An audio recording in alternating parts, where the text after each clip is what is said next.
Hello there. You know what I've come for. This is the way.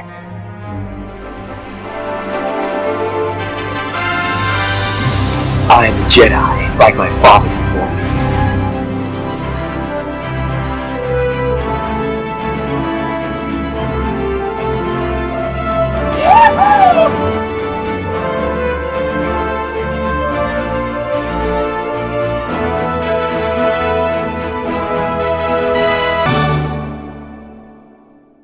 Hello and welcome back to the Podawakens, the road to the Book of Boba Fett. My name is Jordan Wiegand, and with me today is Jedi Master Brandon Blevins. Brangon Blevins. Yes, Brangon Blevins. How are you doing today? I'm pretty good, man. Good. How are you? I heard you saw the Ghostbusters film. You really liked it. Yeah, I did. Yeah, Ghostbusters Nice. Afterlife. Yeah, I thought it was a fun movie with lots of heart. Is how I describe it. So, and the cast is really good. Like You can never go wrong really with good casting. A lot Yeah. of heart. You know, I mean, Yeah, two good combos. Carrie Coon, Paul Rudd, Finn Wolfhard, and McKenna Grace. All really and then good. obviously you have the original cast Yeah, they do come back. Yep. in times. Yeah, so you can never go wrong with some Dan Aykroyd and Bill Murray, Ernie Hudson. I was gonna say Bill Murray. Obviously, Harold Ramis can't return, but it's definitely in his. Oh, yeah. So I haven't seen it, but I have heard a thing or two, and that was interesting. I wanted to kind of put you on the spot, and I think I did. Yeah, not to spoil anything for the listeners, all seven of them. But I would say go see it if you are a fan, or if you're not a fan, or if you're worried about it, definitely wait till streaming or something. I'm sure it'll come to what Sony has a deal with Stars, I think. So it'd probably go to Stars, or maybe it'd go to Amazon. I don't know. Who knows? Maybe Netflix. Soon enough, you can just get it on Blu-ray, get the physical copy with all those commentaries and watch the main music. Yeah. Yeah. This is going to be like one commentary. It'll have Bill Murray, and he'll say, like, you cannot pay Bill Murray. I hated filming this Bill scene. Murray to do a commentary. Yeah, I don't think anymore. I think the only way you could do it is if you made a new one for Groundhog's Day. That would probably be his one weakness. Did he ever do commentaries? I don't think he would. I don't think so either. I don't think so. He may have done one for the original Ghostbusters. Now that I'm really thinking about it, I used to religiously watch that film. I don't know. They did not get along at that point. I don't know. Like when they would have done a DVD, I don't know. Yeah. Interesting. I mean, he is it was in that dual pack where it was a very slim casing. Yeah. I have that as well, yeah. But I also bought the Blu-ray of Ghostbusters. I need Ghostbusters 2, I guess, as well. I have that just on DVD. I do think he did at least something for it. I could be wrong. I mean, you cannot pay him to pretty much do anything related to anything he's ever done. Like he's like, he's a real stingy one. I'll admit that. Yeah. Yes. So, but we're not here to talk about Ghostbusters. We're here to talk about the road to the Book of Boba Fett. We're here to talk Star Wars: The Clone Wars, the animated series. That actually just ended this year, right? Or last year, technically, when they did the revival on Disney Plus for the season. And we're talking season 2, episode 20, episode 21, episode 22, and season 4, episode 15, and episode 20. So, I'll start it off. Yeah, I was going to say just general thoughts, because you did you watch the show growing up at all, or maybe the first season or two? Or I originally watched the original. Yeah, the Glenn. The 2D version of the show, the Clone Wars. Yeah, the Gendy one. And I used to love that. I thought it was great. It was interesting seeing the plot lines that were in between the films. So I always thought that was super interesting. And now they kind of adapted, I guess, that same format to the 3D animation show.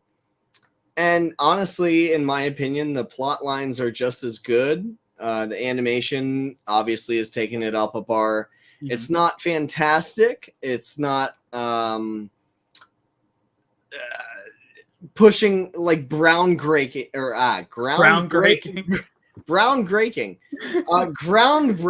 animation.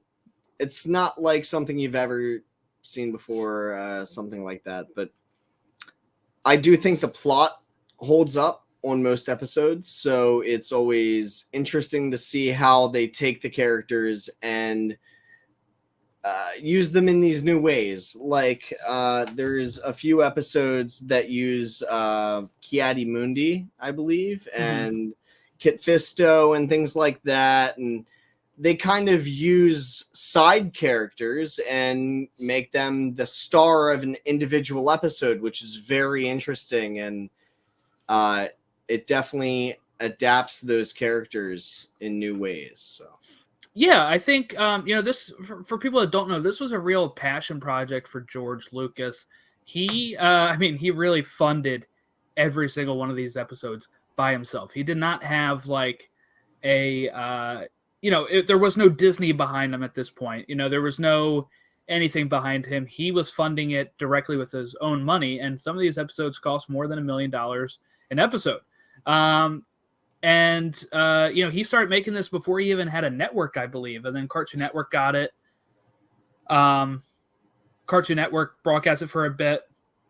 When Disney, of course, bought Lucasfilm, they canceled the show because I don't think they didn't want a Star Wars product on a rival network, I think is the reason for it, because Clone Wars was on Cartoon Network. So it'd be like having, at that point, Mickey Mouse on Nickelodeon. or something. So I can understand, as they may say. Yeah, I can Nickelodeon. Yeah, I can understand their logic for it, but it really upset a lot of fans. And then they started making Star Wars Rebels for Disney XD, and Dave Filoni, who worked closely with George on the Clone Wars, also did Rebels, and he got to tie up some of those character arcs there that he didn't get to do on Clone Wars. And then, of course, with all the fans asking for more Clone Wars, we got to the point where Disney was launching Disney Plus, and they're saying, hey, you get like another, I think it was like 13 episodes, like this last season that you get to do on there. And let me tell you, the animation in season 7 is really good.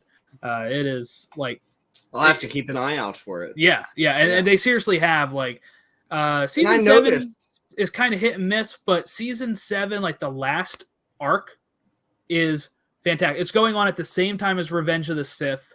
You get like, man, it's like goosebumps at times when I'm getting them now. Goosebumps of like some of those things going on at the same time as Revenge of the Sith and wrapping up some of these characters. I will say it seems like the animation definitely differs from episode to episode, and sometimes it is very high tier. Like, well, I think that's too because we watched season 2, then 4, right, or 5. Exactly. Yeah. And yeah, it got better. Large gap, it got better between those for sure. And there's one scene in season 4 where they're at a cantina of sorts, almost like a nightclub, and the animation during that scene was top notch. I was very impressed with the lighting and the shadows. Yeah, it definitely got better throughout the seasons. So, yeah, and the animation takes a little bit of a step back at Rebels, but it goes for more a Ralph McQuarrie style look. Really thin lightsabers like Ralph McQuarrie would draw in his concept art, stuff like that. That they really went with in Rebels, but Bad Batch, which just came out last year, carries over some characters from the last season of the Clone Wars, and it's almost like Clone Wars 2.0. It's like a sequel series almost that is continuing some of that stuff, and that animation looks like top tier Clone Wars. It's been good. I got to finish watching Bad Batch, but yeah, so I was interested to get your take on this because, one, we're hopping around, right? We're only going for Boba here, so it's a little interesting in that regard. We had one full story arc we watched. We got the first episode of the Obi-Wan Undercover arc that we got. that we didn't finish. Then we go over to where we see Boba again. And I just want to know, what was your, I think, out of these 5, the one that interested you the most or the one that you enjoyed watching the most? Because I know I have a clear answer for mine.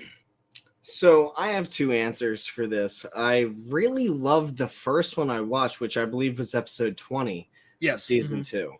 I thought it was very interesting to see just how they portrayed all the characters. It felt very fitting, like Anakin's kind of being very risky, jumping, and you have the gravity suction, whatever you want to call it. Yeah.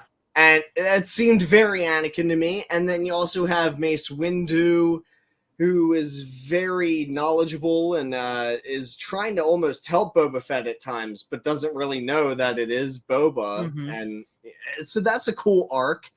Meanwhile, then you have Boba, who only wants to kill Mace and sets up this whole elaborate trap only for it to go wrong. And it is kind of his first mistake and failure as a bounty hunter, essentially, on his own. So it's interesting to see all those different plot lines and the way they did adapt the characters to work in that format. Yeah, definitely. And I think my favorite one out of this was actually the last one that we got, the season 4 episode 20. I was gonna say I also did really love the one that came before that, which was I guess 19, where it introduces Obi-Wan as the fake guy, whoever you want to call him. It's a fake bounty hunter, I'm assuming, is kind of like a sniper or something, whatever he was. Because Boba goes, you took my kill or you took my bounty at a specific part. I thought that was very interesting. I liked that a bit more than the one that comes after it. But those 2 were my favorites. But go ahead. No, I just what I really enjoyed about the last one is I just thought it was a lot of fun. It felt, it was really standalone. You didn't have to know anything else going on with it. Like it was a 1 episode thing. It wasn't like a multiple arc. And I thought some of the shots in it is really good that we'll get to at the end here. But so let's start it off with a more plot by plot. We'll talk about where Boba shows up for some of these, because let me tell you, the Obi-Wan one that we'll get to in 4th, I almost forgot I was waiting for Boba. I'm like, man, this is a long time without no Boba. And then he shows up. I'm like, oh yeah, this is what I'm watching it for. There he is. And meanwhile, you don't even really initially realize it is him, because you're so used to him having the long hair like you did as a kid, and then he shows up with the buzz cut as another clone almost. So that's an interesting deviation from what to expect. Yeah, and I think that ties in with the first one here. So, what I really like too is this opening quote. Like Clone Wars doesn't do a full scroll. They do like a opening quote that is in the style of a long, long time ago in a galaxy far away, whatever. And in this opening quote, it says, "Who my father was matters less than my memory of him." And I thought that was an interesting quote. It was a very interesting when you relate it to Boba. Yeah. Because initially I knew it was that because we're doing this for the podcast. And but if you didn't know. If I didn't know, then I could almost relate it to Anakin or even Luke. But the fact that it was Boba is a very interesting plot choice, and I'm glad that they developed his character throughout this series. Yeah, and fleshed him out, And unfortunately, they had more arcs that they were planning to do with Boba that got canceled when the show did. Sure. They were really going to show him become, I think, Boba. So we focus on a young clone, right? And it's Boba acting like a clone. He is a clone, but you know what I'm saying? He's like trying to fit in with this young class of clones. And the ship is heading towards a Jedi cruiser. And I do wonder if people didn't see commercials saying I'm sure commercials on Cartoon Network were like Boba Fett appears on the Clone Wars, But I was wondering if nobody knew that, are they man, they're really focusing on this one. I mean, he's got his haircut from Attack of the Clones, so it kind of gives it away, right? He's got this mean look the whole time, So there are a few things that I did write in my notes about this specific point. Yeah. So I liked that they kept Boba's hair from Attack of the Clones. It definitely did give you the sense that it was supposed to be him. I liked that they gave Boba the revenge side plot. I thought that was awesome. I mean, obviously, he's going to want to kill Mace. Mace is the guy that killed his dad, or his initial clone version, whatever we're calling it now. His parental figure, if yes, not, right? There like, you go. I mean, by he all was intents and raised by purposes. him. Yeah, he was raised by him. Yes, exactly. Another thing I really liked was... Oh, actually, this is something I commented I didn't like, and this is what I wanted to talk about, is that there were different voices for all of the clones. Were they? Notice that? Yes. They're like not the young for clones? all of them. Yes. Not all of them, but like every two, there'd be a different voice, which... It wasn't even the same voice actor kind of doing a different take on it or something. It was just completely different voices, which kind of threw me off. I'm pretty sure I'm accurate on that. If you want to double check. Well, yeah, I'm just going free, to IMDb to check because I know, like, when it comes to the actual clones, like when they're grown up. No, it was when they were children. Yeah, and the one has like blonde buzzed hair, and there's the two with the flat tops. And what is this one called? Deception? No, Death Trap. Death Trap, yeah. But when they are all grown up, what happens is like I think it's D. Bradley Baker is the voice of all of them, and he does give like when they're I'm looking up for when they're kids, but when they're grown up, I know for sure he does give some of them a little bit of a different spin at times. Like I know he voices all of the Bad Batch, and he gives them all like different voices, but they're very all like different characters too. But when it's just a regular clone, it's usually just that's what I'm saying, and that's what I was thinking is, you know, you go on to 3 or even further so, and typically it's that same voice, even if it is a different clone. And I don't know. I just thought it was very odd. It stood out to me that I noticed each clone kind of had a bit of a different voice. Oh, you know why? Well, definitely for Boba. They got Daniel Logan from Attack of the Clones to do his voice. Really? Yeah.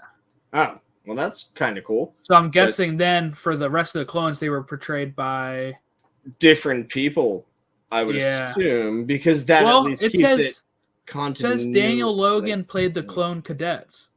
The only one that played a different clone cadet was D. Bradley Baker, but I don't know if that was like the older clone then. It most likely was. I would assume there's a character that has like a balding head, almost like a crown of hair left. Right.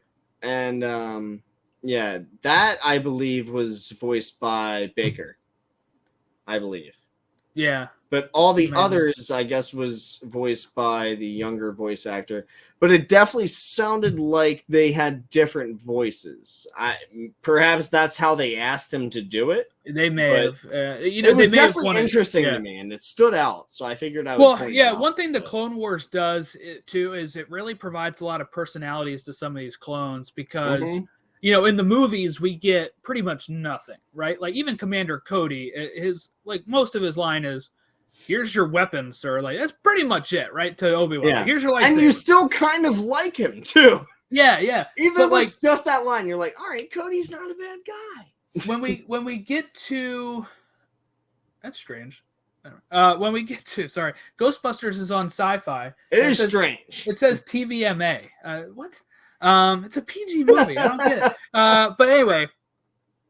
Well, you're forgetting about where Bill Murray is making her so enticed that she starts hovering. That it's true. It's totally MA.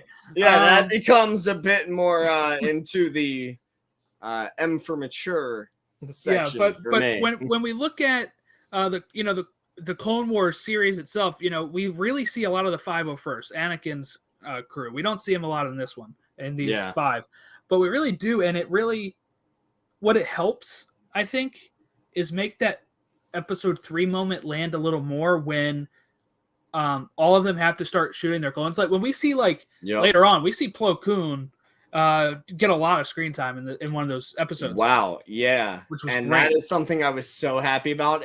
In my opinion, that was one of my favorites. And I did mention it because that's the episode where they go to the club. Yep. Yeah.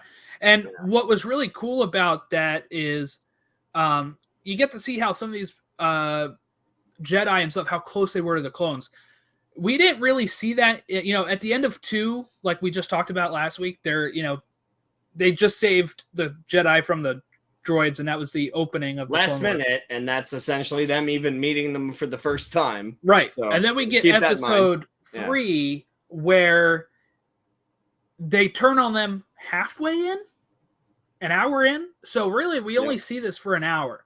And those Clone Wars are able to kind of fill in the gap. And what they do is when they give these people personalities, the clones' personalities, it makes you feel for the clones more. And it makes you realize, like, I felt really bad for the clone that gets blown up here because when he walks into Mace's headquarters because I said the same thing. He's, just I trying said that to... quote unquote. I was like, wow. Yeah.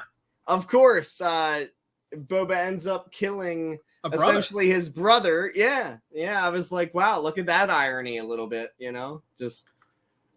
And it's like, he didn't deserve anything to happen to him. But no, and really, it's there you go. Kind of it's a dark tale. Right? Yeah, true. Mace was about to go in there. Here you go, buddy. The clone says, Kenobi needs you, so it's actually Obi-Wan's. And then you get to... Or the clones. He was doing his job too well. I don't... Yeah, true. He deserved it.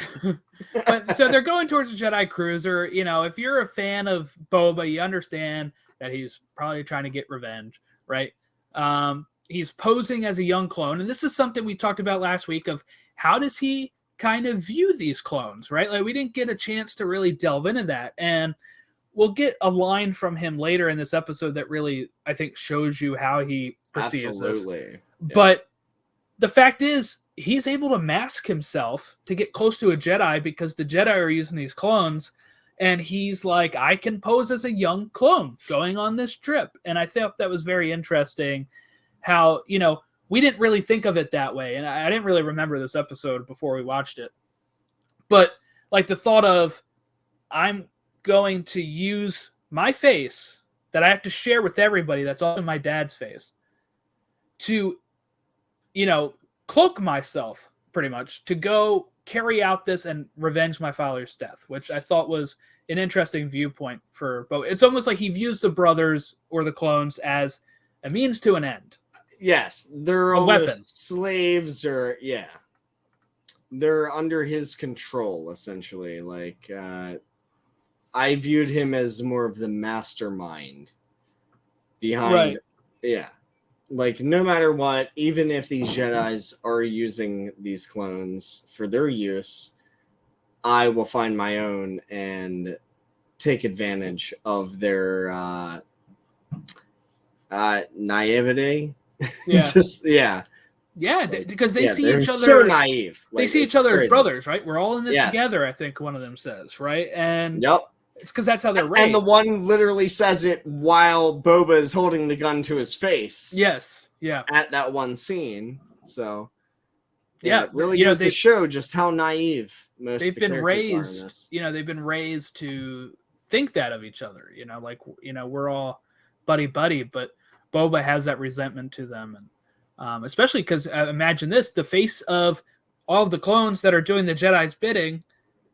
The Jedi killed his father, who was the model clone, so it really is this twisted, almost incestuous type relationship with how they're working for them. And it is kind of like a cycle. It's almost like where there's times where I've noticed where it's like Boba starts to feel bad, but then something will set him off that reminds him of his dad, and then he'll just go around and around. Like... No matter what, he wants someone to suffer, and he wants revenge and, some sort of dignity left from his dad, but he's never truly going to get it. It's a sad tale. Well, the ship docks into the Jedi cruiser, and we see Mace Windu and Anakin introduce themselves to the clones.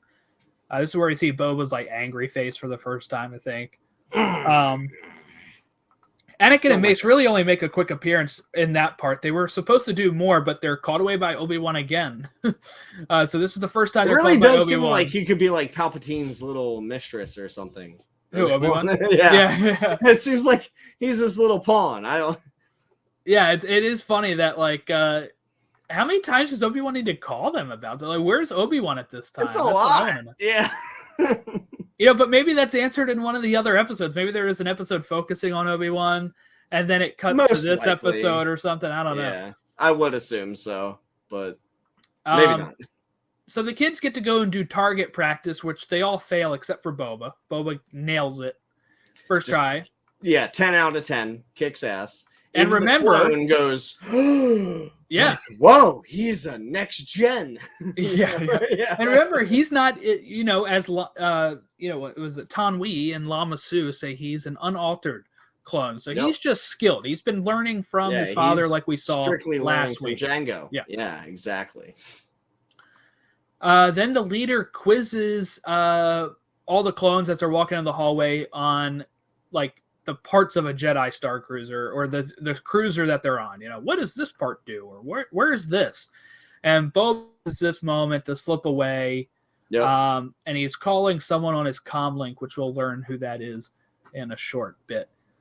But then, clones run into Boba and point him right to Mace's quarters because they're, like you said, so naive. They don't think anybody's posing as a young clone. And let's put it out there is that one of the clones almost stopped him. I think he was joking, though, right? Wanted him to think. I think so. I think he was thinking, like, I'm going to act like this guy's in trouble. And he's like, you're lost, you know, like, you know. No, he said you're lying. But yeah, I think he's saying, like, you're lying, you're actually lost. Right. Yeah. It could be that. But I also do think the second clone with him kind of saved Boba's butt, as we may say. The Boba butt. But yeah, he saved it. Because it seemed like that Boba was heading there strictly to Mace's quarters no matter what. He openly stated it to them. And then he bumps into Mace on his way back from the quarters. Right? He's the only person that Mace has seen from his quarters till when his quarters blow up. So I feel like they should be able to figure that one out. Maybe. Yeah, you would think, but I guess again, but also it's like, two... it's the long-haired clone. There's 1,000 clones. Who knows who it was? I don't know. And I think they're probably too worried, right? On could be the Separatists. Yeah, exactly. Yeah. I think they're a little too worried that it's probably something else and not an outside threat rather than Boba himself. Yeah, that's a good point. It's potential there. Because again, they're just so used to the clones being on their side. They're not usually like, oh, this is something we should be having to worry about right now. That's why I thought that the one clone was just like this. At first, I thought it would be like a higher ranking clone, like Commander Cody or something. I thought they would give that underside sort of knowledge to someone where they did kind of call him out and they thought it was him or they thought he was up to no good. You know what I mean? But so Boba lays a charge at the door. He runs into Mace, and gets away from him after like a short conversation, where Mace doesn't recognize that it's Boba. You know, Boba slips back into the line, and then right as soon as the instructor is asking him the question, so that was good timing. Mace then tries to go into his quarters, but a clone is telling him that Obi-Wan's reaching out. Mace tells him to go and drop something into the quarters. That clone's persistent, if I can say. Yeah. No, sir. No, Kenobi Yeah. needs you now. Drop what you're Mace doing. is literally like, nah, it's all right, buddy. I need I to go can't to just bed. drop this off and go. I mean, I don't know. The clone's very persistent, and you see where persistence gets you, ladies and gentlemen. Yep, 6 feet under. Get you killed. Out the airlock. Yeah. So the bomb goes off, yes, and the clone dies, unfortunately. I thought it was pretty cool how Mace, like, uses the Force to, like, pull the clone him back? Yeah, I thought that was cool, too. Yeah, that was cool. Something you can do in animation that It's just why works, I was like, hoping. really well. Yeah. I was hoping the clone would survive simply Me too. because of that. Because then it was like, oh, well, at least that was useful. That was kind of cool. But nah, he just ends up dead. But yeah, unfortunately. Definitely a very cool use of the Force. So news reaches Boba that Mace is still alive, so Boba runs back off again. And Anakin and Mace are studying the scene. They're like detectives, trying to figure out what's going on. It's like a buddy cop film almost. Yeah, and then they go into like this room and they have like the hologram up. They're ordering troops. You gotta go here. You gotta go there. It's very like almost which they are. You know, the Jedi are a military at this point, which is one of the reasons why they fall and fail. Yep.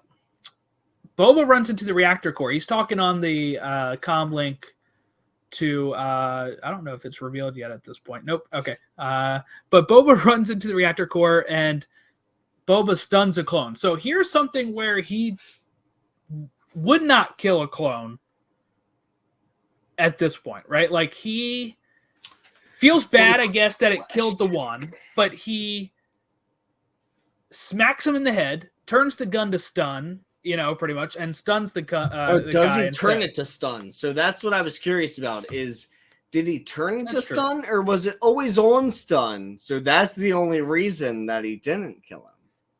I don't know. I was curious about that myself because I didn't notice him changing anything necessarily on the gun. But yeah, I guess it's interesting. I would say I think he's going out of his way to not hurt people that he thinks has nothing to do with that are innocent. Yes, compared to his father's killing. Mace and the Jedi are single-handedly responsible for his father's death. Yeah. I have to believe that too, because I think, you know, Boba's on this trajectory now post Return of the Jedi of being like a hero, anti-hero type figure, you know? For sure. Yeah. So I'd like to think that he's not just gonna kill somebody just starts slaying innocents. Yeah. Especially that look exactly like his dad, you know. I think that I think that did teach him a lesson too, is because the clone that he did end up stunning, which was a good point, looked just like his father, obviously. And they really kind of closed in on that. And I think they tried to show the fact that Boba realized it looks just like my dad. It looks just like me when I'm older. Right. And I feel like it all kind of came together a little for him right there in that scene. And he tries to refute it, right? The guy calls him brother, you know, he says, "You're not my brother." Yes. And this kind of shows here how Boba's thinking of them. You know, you're not, like, he thinks of himself phony copies. Right. Yeah. Even though he is too, but he thinks of himself as the legitimate, the purebred. Yes. Essentially. Exactly. Yeah. Exactly. So the ship blows open at some point and they have to pull the blast doors, and this is where you were talking about the airlock, almost like, you know, the ship is ripped in a hole. The admiral's about to fly out the thing, and Mace saves him with the force pull, and then Anakin has to go down there and turn the door. But then Anakin does his classic old, nonchalant maneuver of let's just dive into trouble, and he stops the whole situation point blank, which it definitely shows the different ways that Jedi can deal with problems. Mace taking the very safe approach and Anakin kind of taking the haphazard, I could get myself killed approach. Right. So, yeah. Yeah, I think he's got that ego of the chosen one. Yeah, absolutely. So he's like, I got this. And then the ship is going down, right? The reactor blows up thanks to Boba. And the Admiral tells the leader of the young clones to send them to the pods, trying to say this is a a test, right? Or like a trial per se. Yeah, I get what you're saying. Like a fire drill, like a drill, right? Boba runs in the hall and gets told by the leader to stay with the group. Again, just matching up perfectly timing. And they escape via the escape pods. But one of the pods malfunctions. And this is the one that Boba's in, and some of the people that were, I guess, making fun of him earlier, and the one guy that was accepting him earlier. Really like the main 4 clones that we saw in this episode. The vocal clones. Yeah. The Admiral wants to go down with his ship, and as Mace and Anakin try to convince him to leave. And I think he throws this really weird jab at the Jedi here. Did you get this? Where he says he won't leave, and then tells, like, Jedi wouldn't understand. Like, it was just really? Yeah, like, really I don't weird. think I did catch that, but... Like, almost like a snide remark, like, okay, so, you know, like, I think he sees himself as better than the Jedi, right? Like almost like these Jedi like got put up to generals, like morals, higher morals or something. Yeah, or that they don't have attachments, right? Or that they don't follow the right. I don't know, but I thought of it more like you guys became generals just because you're Jedi. Like you're not actual military. You know, like I know how to do my job as an admiral. Like I kind of took it from that perspective of, so I thought it was interesting seeing like a Republic officer acting. Forget these officers are going to become the Empire in about 3 years, right? So it makes sense that they would kind of already have sometimes that mentality. Yeah.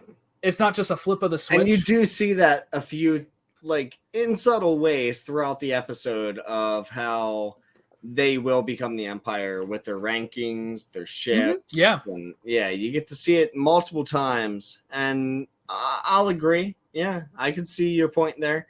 How they already have this stigma almost against the Jedi. That's an interesting point. Yeah, it makes it really easy for them to turn. Yeah. Yeah. Do it. I hated them already. Yeah. So Anakin and Mace jump in their starfighters. Then they're told to go about the missing pod, and they start to search. Then the Slave One appears, so this is really cool. And it docks onto the escape pod that Boba's in, and we see Aura Singh and Bosk. So for our visual watchers here, Aura Singh, bounty hunter extraordinaire, really in the Clone Wars, but she does make an appearance in Phantom Menace right here. In the pod race. She just kind of stands there. One of those snipers almost. Yeah. Yeah, so it's interesting. And then she got a whole bunch of, like books and comic books and cartoon episodes about her now. Yep. All it takes is making a character look cool. Okay. It's all it takes in Star Wars. That's why I'm very upset. It's like the perfect combo. I'm really upset because one of my favorite Star Wars characters is in Force Awakens because he looks so awesome. And there's been one short story about him, and I think he appeared in one of the cartoons, but just briefly. And his name is the Crimson Corsair, Sidon Athano. Just so cool. He is a really cool looking character. Just so cool. And I want more of him, and I want a book of him. I want Disney Plus show. I want everything about this guy. But like, come on, we get all the stuff of Aura Singh. Give me some Sidon Athano now. Come on, this was from one scene in Phantom Menace. So right. And this guy obviously was in the one worst Star Wars film.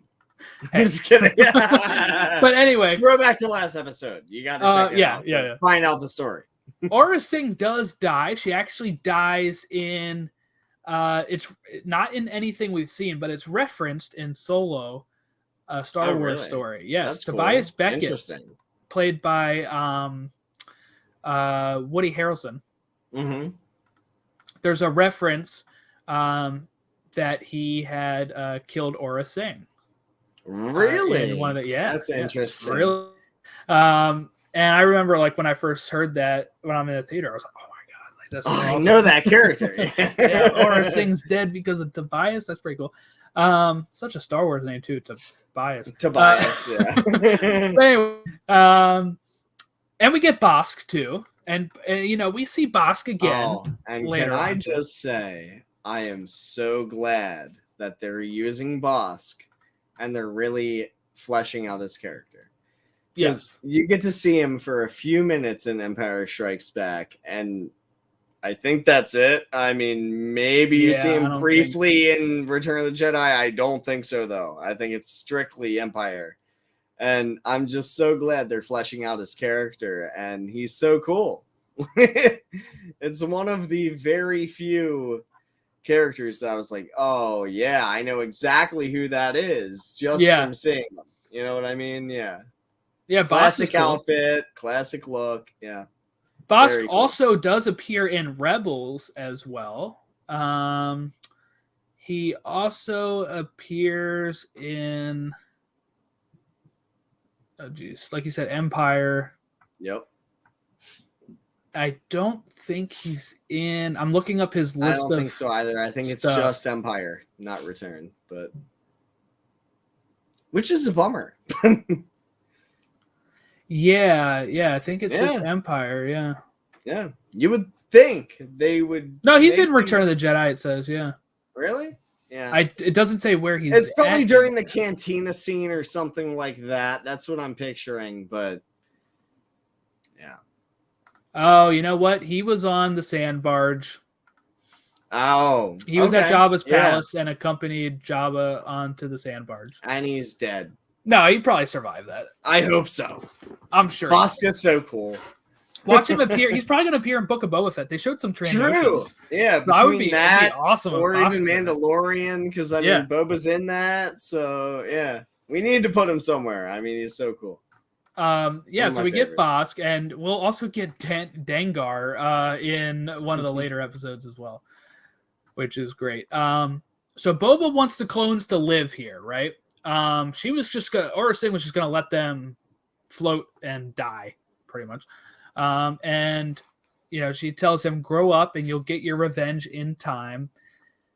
And she wants to jettison the pod into the sun, which is just brutal for a. I mean, she was also like probably shooting at Anakin on the on the pod race, so probably not too much of a. I was gonna say not only brutal, but just wow! Like of all the possibilities, just man, you should be like in the Darth Vader role. You really are the evil mastermind.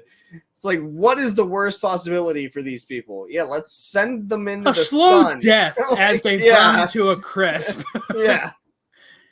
But Boba's very conflicted here. You'll see like the pain on his face as he closes the pod. I thought it was really good animation with his facial expression.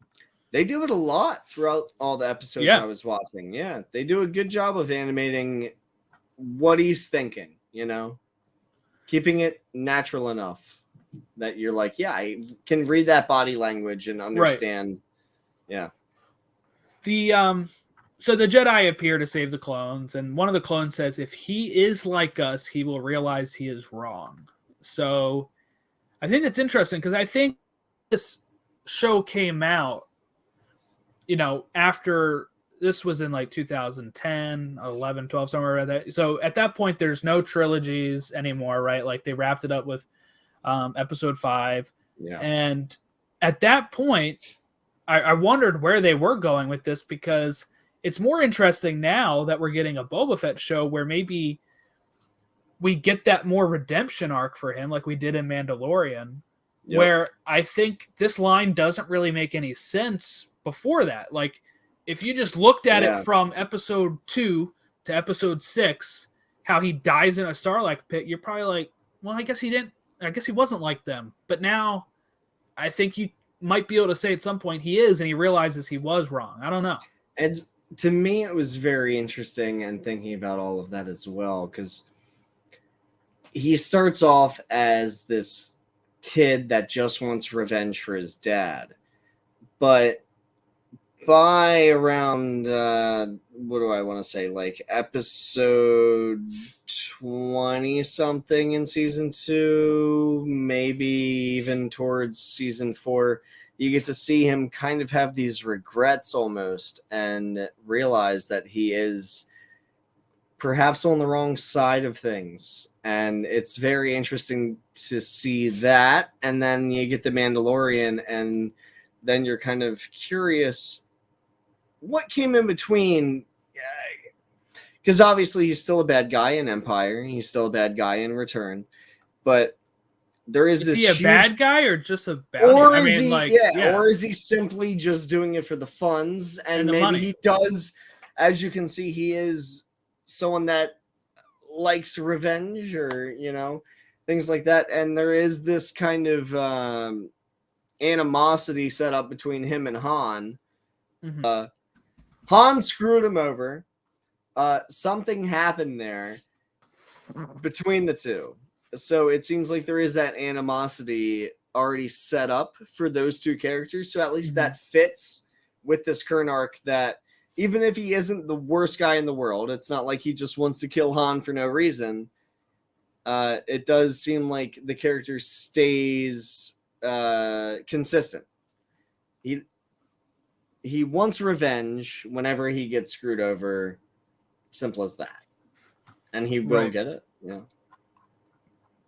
All right. So that's pretty much the end of the first one that we watched. So that's the end of episode 20. Then we had episode 21, R2 Come Home. And it picks up almost immediately after. I didn't think the quote was as relevant this time, so I didn't write it down. But Mace and Anakin are now looking for the Admiral. The ship crashed onto the planet. It's mostly looking like it's intact. And they land to check it out. And we get these creatures called Gundarks who start to follow them. And they do find a clone that is dead. But, Mace is able to tell that he did not die in the crash. He was, executed with a gun. We see more clones executed, but the Admiral is not yet found. The clones in space are taking off. They're leaving Anakin and Mace alone. And then we see, with the starfighters and the droids, we have Mace having a droid, which I really like the colors of Mace's R2 unit. It is pretty cool. Or R4, whatever he called it. I do think it's an R4 unit. I think it has that flat head, right? It is R8. Is that what it is? Oh, there we go. R8, even more diverse. R8, B7. I want to see the it's like purple and gold. Yeah, I really like very it. Mace Windu-y. Yeah, I'll agree. Yeah, right up his alley. So then the creatures attack, and they unfortunately break Mace's droid as soon as I'm digging. Yeah, they destroy the great droid. R2 tries to intervene. That's why we never see it. Swiped out. Yeah, true. Yeah. We never see Mace in a ship in the original trilogy, the prequels. I don't think He's so. Just always sitting on his butt in the council. Yeah, such a lackluster character. Yeah. Glad Anakin killed him. I mean, what? Hey, he might still be alive, right? Hey, we don't know. Knows? Let's hope. That would be quite the plot twist. I know people are Goes back in Boba Fett and him and Boba team up. Oh the my buddy goodness. cop film that you never knew that you wanted. In the Book of Boba Fett, as he's going towards this good arc, he then finds out Mace Windu's still alive, and he has to do a 180, and he still wants the revenge. That would be great. But then they have to team up in the end. Yes, the yes. point. They have to team up against like a buddy cop show. Yeah. Jeez. But right. Anyway, Anakin and Mace find a Mandalorian helmet. It is Jango's, it looks like. It is, yeah. It's a bomb that blows that thing in half. Yeah, I was about to mention that. I thought that was a very dastardly plan by Boba. He's gonna set up the helmet the way he, headbutts it in the film. Yeah. And he wants someone to look at it and get blown up, which it's another attempt at it. Yeah. It's another bomb threat on Mace's life. I mean, Boba is really going for the bomb sort of way of killing him in this. Yeah. Not very direct, which is interesting, but yeah, because I don't know if you'd be able to beat him directly with Mace. He learned from his dad's mistakes. Let's like, just fire. My dad went down towards him. there and got his head chopped off. I think I'm gonna stay back here and try to blow him up. Let's do this a little bit more subtly, But I thought it was interesting because, as far as we know, Boba's helmet is Jango's helmet. So it is. Does he get this fixed later, or does he just go get a new one? Or and the rest of the armor is his? I don't know. My whole idea was that he just said, screw it. This is my dad's old armor. And if you killed my dad while he was in this, I'm going to kill you with that armor. It's kind of it's the only way I could fully represent Jango essentially even getting the revenge. You know what I mean? Because essentially my dad's armor still killed you. So you get what I mean? That's the only shrapnel way. Of his helmet is in your chest. So technically Jango won the battle. That's the way I kind of pictured his mentality during that. I don't know. Mace won the battle. But Jango won the helmet won the war. So then when the bomb goes off, it was a trap for Mace. We see Boba watching from afar. Aurra Sing is quick to just say, Mace is dead. We did it. Boba wants to go check. I was going to say, they were a bit too lackluster on just being like, he's obviously dead. Yeah, who would survive that? A Jedi could, obviously.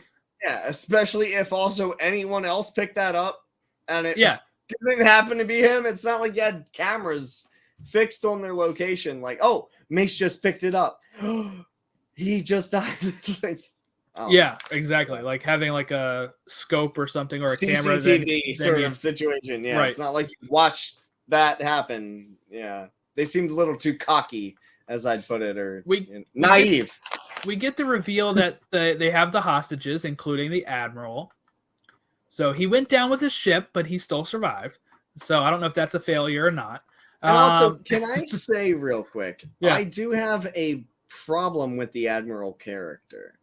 I hate his beard. Really?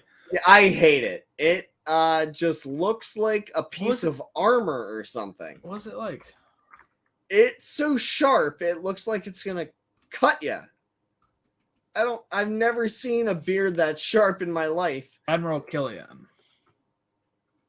It looks fake. It looks like he has like a goatee. Yeah, that's just how hair is on the. It's like a toupee beard. I don't know. I get it. I know it's the animation, but I just. Dooku. Oh, I'm sure. I bet it's the same thing, but yeah, that stood out to me. I just wanted to mention. Clone Wars Count Dooku is interesting. It's like pretty much that beard times 10. Clone Wars Mace is interesting. It looks like his face is elongated times 10. That's just me. Yeah, I don't know. I don't see maybe a little bit like his head. Yes. Forehead or whatever. It's mostly between the lips and the nose area. It just looks I'm assuming extra long for some reason. I don't know, but I'm assuming they have to make enough of a difference because they probably don't have the likeness for Sam Jackson. Yeah, so we have to he has to look recognizable, but not. But like it's not exactly Sam like Jackson's cartoon character. Yeah, makes sense. Yeah. But they want to go check it out. Boba says he's taken all the risks so far. And he also says Count Dooku will pay us well if we bring the Jedi's head. And Aurra Sing's like, sure, let's go do it. And R2... Once again, naive. Yes, yeah. It's the story of the Clone Wars. I was about to say, I mean, that is the theme of the episode today, is just naivety and just how you will get yourself into problems you shouldn't, but... R2 finds Anakin and Mace. He tries to help, but Anakin tells R2 to call the council. He sees the bounty hunters coming, and he keeps slowing the bounty hunters down. We get a few moments of him like just being a pain in the butt to Boba and Aurra Sing, and what was the other guy, Castus or whatever? The thicker guy with the underbite, right? Yeah. You know what? I just got him in my trading card game today. As a card. Bummer. Well, I was like, Castus? I just watched this episode. Never mind. Didn't say that. Spoiler alert, he dies. Yes, he does. And Boba's pretty upset. It's like the first guy of his crew that he loses. So I thought that was interesting. Oh, yeah. Sorry, I guess let's keep on that note for just a sec. It seemed like Boba actually was a bit bummed out by the fact that he died. So Boba does have a heart. He does like his companions. Yeah, he's killed by Aura Singh later, right? Yep. Yeah, betrayed essentially, right? Yeah. Oh yeah, that's when he was she talking. Gets shot. Yeah. He was talking to his friend. Yeah. Yeah, in the club, and she has the little earpiece, and it seems like he was planning on betraying them anyway. So I think he just wanted. I don't know if he was betraying. I think he. We don't necessarily. Yeah, I was gonna say it seemed like he just didn't really want to be a part of it, but it wasn't like he was selling them out. But yeah. So Mace and Anakin talk as they're trapped. Mace tries to free himself with the Force, but everything's just so piled up that just rubble starts falling, so he has to give up. I thought this was so interesting. This whole plot line of Anakin and Mace being kind of the buddy cop sort of situation rather than Obi-Wan involved.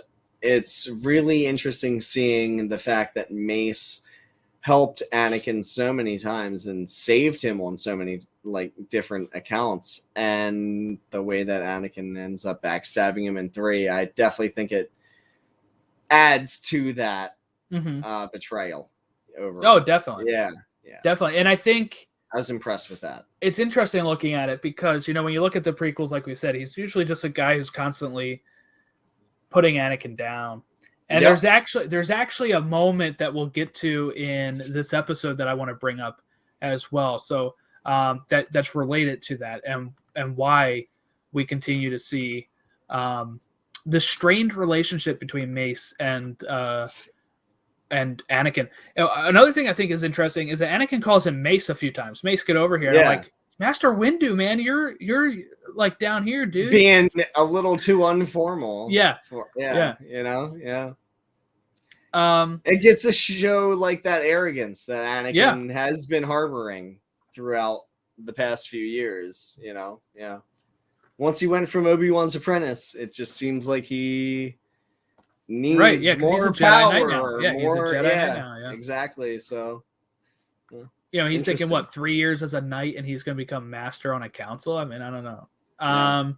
The bounty hunters give up and they ask Bosk to start up the Slave One. R2 fights one of the Gundarks. He then takes off on a ship with no pilot, just him, which I thought was awesome. Yeah, I liked it. Yeah. And I love that he's still trying to do what Anakin wants. He's trying to call the council while he's up there too.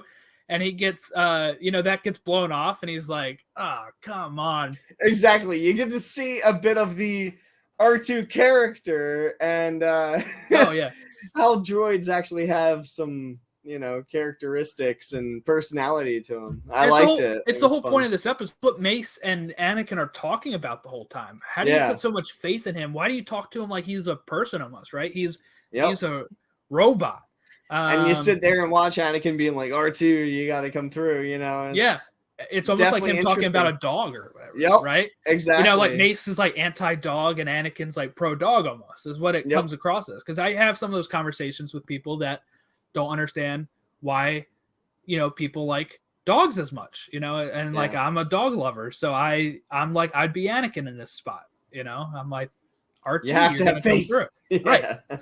And what I think is interesting is,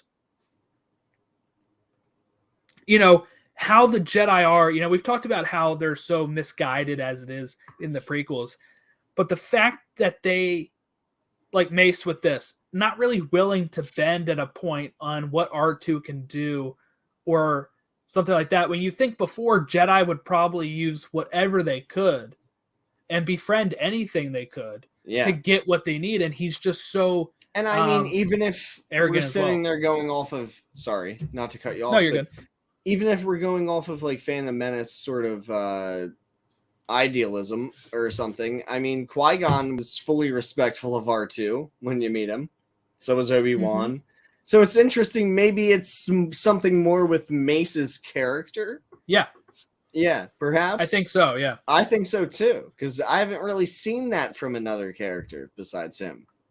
So, and he's the head council person, him and Yoda, so exactly. Interesting that's how, maybe he doesn't like relying on droids. I'd love to see that backstory. That'd be an interesting story. Does he have a bad... He gets betrayed by droids? Yeah, you have to have that bad experience, something. That would be interesting. I'd love to see that Mace Windu story. But really could have used Mace saying he had a bad feeling about this or something. But we get Mace really pissed off here as R2 is taking off. He's like, oh, yeah, your droid's really doing a good job. And, he's trying to communicate with the council. It gets blown up. Aura Singh is threatening the hostages at a point. And R2, I like this thing where, they have the two, things that help those starfighters go into hyperspace, the two rings. Yeah. And I loved it. The fake out. Yeah, how he fakes out Boba. Yep. So good. And it was Boba's second mistake, essentially. Because we got to see his first big mistake was R2 gets away in general, from the station. And then you get to see him also get faked out by R2 with the ring thing. I thought that was awesome. So he knew what he was doing. He's like, let me look like I'm going this way. And then just a quick barrel roll into the other one. It was so cool. It was awesome. I loved it. Yeah. And he goes, now this is probably the part where we're still not sure how time works with hyperspace, because he gets to the council pretty quick. He gets back to this planet really quick with the council and able to get Plo Koon and Ahsoka there to help save Anakin and Mace, which is probably just like an hour for Anakin and Mace, maybe. Exactly, if not less, because the way they depict it, for sure, it does not seem really like quick. A lot of time. Yeah, it's like he went to Wawa and went back. Right, like, there we go. Exactly. Like, let's run down the street for like 5 minutes, and I'll be back. I'll save you. It's fine, no problem. And the fact they all get back at the same time was very interesting, because not only did R2 have to get there with the big ring ship, but then they got see him rolling through the council, the halls of the Jedi Temple, which was cool. Yeah. And then I think it's funny that none of these people really recognize R2, like Plo Koon even, right? Like none of these people think, right? Yeah, it's like a white and blue droid, and he's attached to Anakin's hip. I don't see a lot of these either. It's not like all the R2 units look the same or something. No, they're all pretty close, just except for different colors. Though. Yeah, exactly. Colors. Yeah, so it's like you'd kind of think though that you would know this is that Jedi's droid or something, but so it's good Ahsoka's there to say no, this is Anakin's droid. Saves the day. Again, like really, when it comes to like, you see a lot of Anakin and Ahsoka with how she is with R2. Like even Obi-Wan doesn't really have the connection to R2 the way other people do, like Anakin does, because even when we see in episode 4, he says, I don't remember owning a droid, which, is true from a certain point of view, as Obi-Wan likes to say. But it's also, does he recognize R2? I would probably assume not. So, strictly because of the ending of part 3, but yeah, maybe. I don't know. I mean, if you're going to rely on the information being safe with C-3PO and R2, I would assume Obi-Wan would remember them, but maybe not. Obi-Wan's also getting old. I think obviously, the answer is George Lucas wrote them out of order, and that's the real answer. But when you're looking at looking in canon and trying to figure it out, it is funny. But Ahsoka also, has. Let's remember Obi-Wan used an R4 unit, not R2 units. So, R4, all red and white, right? Yeah, red and white. Yep. At least in Attack of the Clones, and then I believe he uses. It's like an R3 or It's a yellow and black, I believe, or yellow and steel colored in 3, right? Ooh, does he? Until it gets blown up, I believe it ends up getting destroyed by the little spider-like robots. Yeah, I think it ends up I think it is R4 though, because it says he's in it episode may be 3. R4. It may be. He's also in a few episodes of the Clone Wars. R4 P17. Oh, that poor little creature. So abused. Jeez. But when Ahsoka and Plo Koon arrive, they use the Force to hold the ship steady, and the clones go to help. R2, the hero, Mace says, "Good job," right? And here's a line I thought was interesting from Anakin. This is what I was referring to. Anakin says, "That's more praise than I ever get." And it's true, So while, we always see about Mace and, Yoda and other people saying he's too young, which is interesting, right? Because in episode 1, he was too old, right? So, like, there's this, obviously different for There's different always reasons. a problem. There's with always Anakin. an issue. You're too reckless. You're too young. You're too old. You're, too attached, whatever. And so I definitely do see Anakin's point of essentially there's always something wrong, but he never does get the fulfillment or opportunity to fulfill his destiny or the prophecy. Like, even if he was the chosen one, would he even get the chance to be the chosen one? He's on training wheels the whole time. Yeah. You know what I mean? Yeah. Yeah, how do you think he's ever going to become the chosen one if you don't even let him become a master? Or what do you think he has to do to become the chosen one? Obviously they said bring balance to the Force, but what was their idea of how they would accomplish that when they already thought the Sith were defeated, right? So it really makes me wonder what their plan for Anakin was as Jedi. Are they just going to keep him? Because it's not like there's the Palpatine character, Emperor character in the first film. Right. It's not like there's this master Dark Lord. Not to their knowledge, yeah. Yeah. I mean, all we know is there's 2 and an evil apprentice, and obviously there is a master, but yeah. Yeah, it makes you wonder. And then at that point, they think Dooku's probably the master. So yeah, if there were to be one, it would be Dooku because he's hanging out with everybody on Geonosis. Sure, it's yeah. So they probably have. I just wonder what they would have had him do done anyway to prove that. Yeah, to prove he's the chosen one. So then we were at that's the end of episode 21. Then we had episode 22, Lethal Trackdown. And this again picks up pretty quickly. I thought this was another great episode too. Oh yeah, all of these were really well done. Yeah. I thought this one was really good too because we have Boba going to visit the hostages. He even says here, "This isn't what I wanted." Yeah, you get to see some humanity out of Boba again. I think he obviously even says, "What? I'm no soldier. I'm no clone like those two." Yeah, because he's not, and that's a nice reminder there.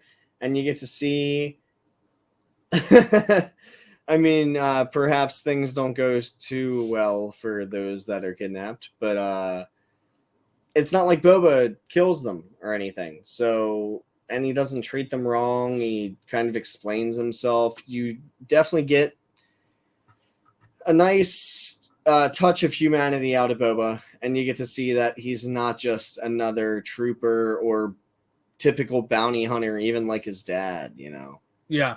Even though he wants to fulfill that role, it's not like he's the same guy. It's very interesting. You can tell that all of this has weighed on him and changed who he has become.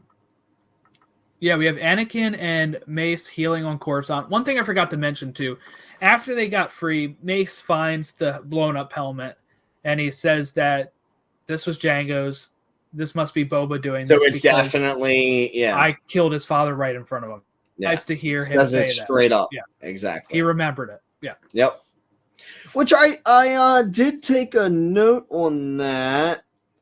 I thought it was kind of odd though that he only remembered it after the helmet had blown up, I believe. He didn't actually kind of put that together before, when he was only holding the helmet, which I thought that would have been a more correct time for Mace to be like, I don't know. I was waiting for that moment where he picked it up and was like, oh, crap. This is that helmet, you know.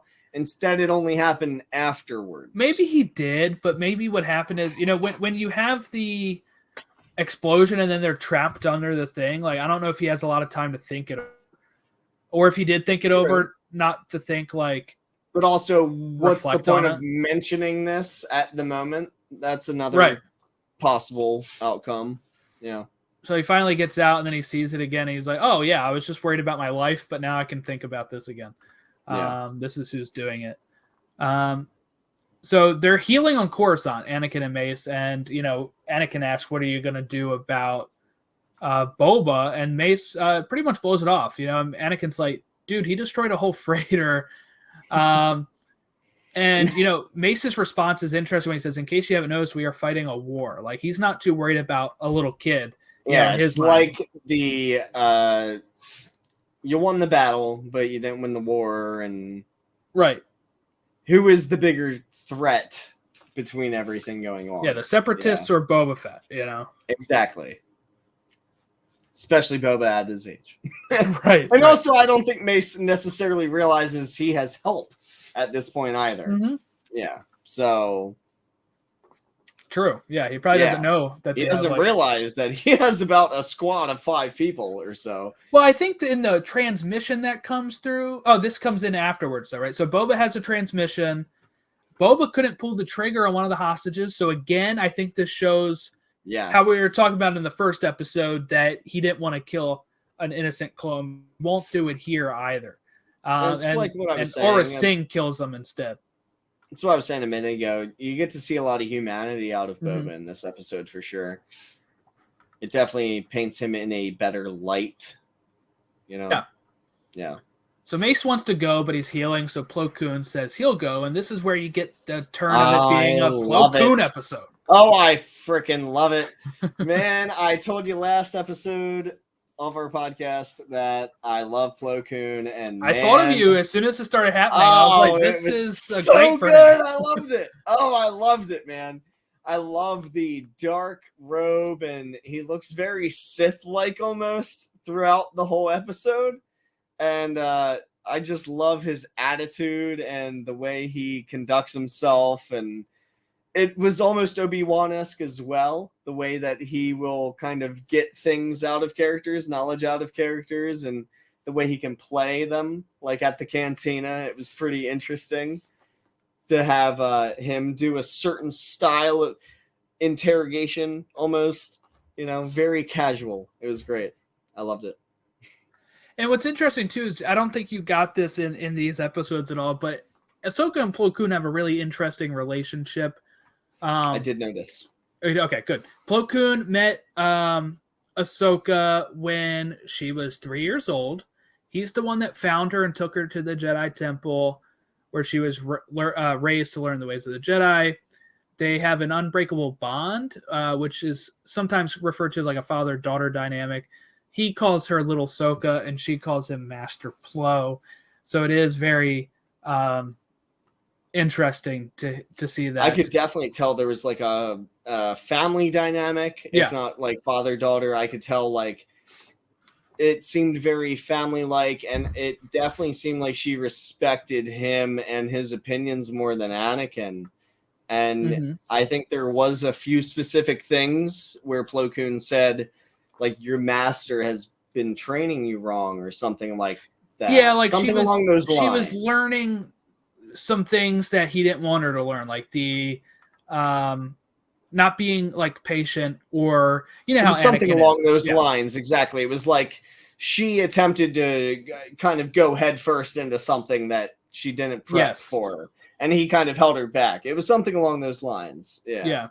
It was very interesting to see that dynamic and how he potentially could have been a better master too. Right. Which is interesting. Right? Yeah. But I think what we'll learn later on down the road with Ahsoka is I think Anakin was a good fit for her, and she was really able to balance the learnings of the Jedi and also what she's learned from Anakin about making connections with people and stuff like that. Yeah, man, we could do a whole one of these for Ahsoka. But anyway, soon enough we'll have Book of Ahsoka. It's okay. Yeah. We'll do it. Aura is pissed at Boba. Bosk is still into what they're doing. He needs the money. He says he's in money troubles, which I find hysterical, by the way, that Bosk is like worried about like rent or something. Yeah. Or debt or something. He's like, yeah, I can't buy any fast food, so I guess I'll help you guys kill some people. I don't know. I'll drive the ship. It's fine. Yeah. And Aura says they're going to go visit an old friend. Now, I had a good idea about who this was going to be, so I was very happy to see this. But then we cut back to Plo and Ahsoka traveling to go into the under part of Coruscant, the underworld. I loved it. Yeah. Plo knows of Aura Singh, too. He knows of her. I think they've had a run-in. I'm not sure. But I said in my notes here, Plo's cloak is dope. Plo's cloak is dope. Cloak is dope. Nice. I tell you, it's much easier to read than it is to say. But I really like his really nice designs on it, and it's that dark color. Like it is really cool. I thought so too. It's like the best way I could describe it, I guess, is like it's a bunch of like a blanket zeros. or a carpet or something. It's like zeros on your keyboard, just throughout the entire thing. You know what I mean? Like it's a bunch of like I don't know, square to octagon sort of kind of designs just throughout the entire thing. It looks really good. Definitely one of the better things that they did animation wise. I was impressed. Yeah, it looks really nice. Yeah. It's nice and dark. He has the hood up. He looks so very awesome. Cool. Very cool. Has the like mouth breather, whatever we want to call that. Yeah, I think it's a mask, but so he's all prepared for COVID. But I think it's something that they have to. His race has to have to live off world. To live, off of like O2 or whatever the hell kind of way that they're breathing in Star Wars. But yeah, I figured it was something along those lines where it kind of filters in certain things. And he has something on his eyes with that too. Yeah, it was like a little filter type thing. I don't know what to call it. Yeah. Now, did you know this at all? You've seen Mandalorian season 2, right? I have. Okay. Yeah. The finale with Luke Skywalker. Did you watch the behind the scenes of that? I did not. I watched the intro to the behind the scenes. It depends. So it's really great because there's a connection here with Plo Koon I'm about to share. But really, okay, I don't know this. Plo Koon is Dave Filoni's favorite Jedi. And he worked on the Clone Wars. He worked on Dave Rebels. Filoni. Worked Good on choice. everything. So when they did the last scene to keep spoilers from happening, in the script it says Plo Koon comes to get Grogu, and it has a picture. Really? And look, this is what they used. They used the helmet on set of Plo Koon. Yeah. Wow. To try to keep spoilers. Could you imagine that story though? That honestly would have been cooler than Luke, in my opinion. But he like comes back from dead. I would have been so much more psyched. It's interesting though. Yeah. So they have data that says that Jango frequented this area of the underworld. Then we get Boba, Aura Singh, and Bosk landing to meet up with Hondo Ohnaka. We get a weird scene of Aura Singh and Hondo like making out, and she introduces Definitely Boba. Odd for the type of film or show cartoon, that it is. Yeah, exactly. The type of production that it is. No, also we already know that he doesn't care about spoilers, so he was probably like, well, let me spoil your childhood. yeah. He's like, this is what happens when you grow up. Yep. But yeah, Hondo Ohnaka, he has been in the Clone Wars. That's where he was first introduced. He's been in Rebels. He's been in. He's actually in the rides at Disney World. Oh, that's cool. I didn't yes. know that. That's cool. He is on the Millennium Falcon ride, and I want to share this picture too. Well, that's a good fit. Yeah, it is. Yeah. Yeah, And it is. Yeah. Man, why is this picture? I haven't been working? on it. We have to go to Disney at some point, Jordan. Yeah, we do. There's like free tickets again for your Disney college program. Something. Do a live show there or something. That'd be great. That'd be really cool. I'd love to do that. Yeah. Where is? Okay, so this is him at the ride. They have a animatronic on the ride. Oh, that's really cool. It's a really good animatronic. It is really good looking. I will say the glasses look a bit off. I feel like they're more like octagon shaped or something in the show. Maybe I'm wrong. Yeah, maybe. Let me check. They just look a little off to me. That's the only thing that stood out to me immediately. Right. Yeah. I don't know. No, I think part of it too is that like it's taking an animation character, turning it into a real life looking. Yeah, you're right. They are a little bit off, I'd say, but different. I think a little different. I think also when you see this this is behind the scenes here, but if you see it in the ride, like the lighting and makes this look even better. That's probably with like studio lighting and yeah.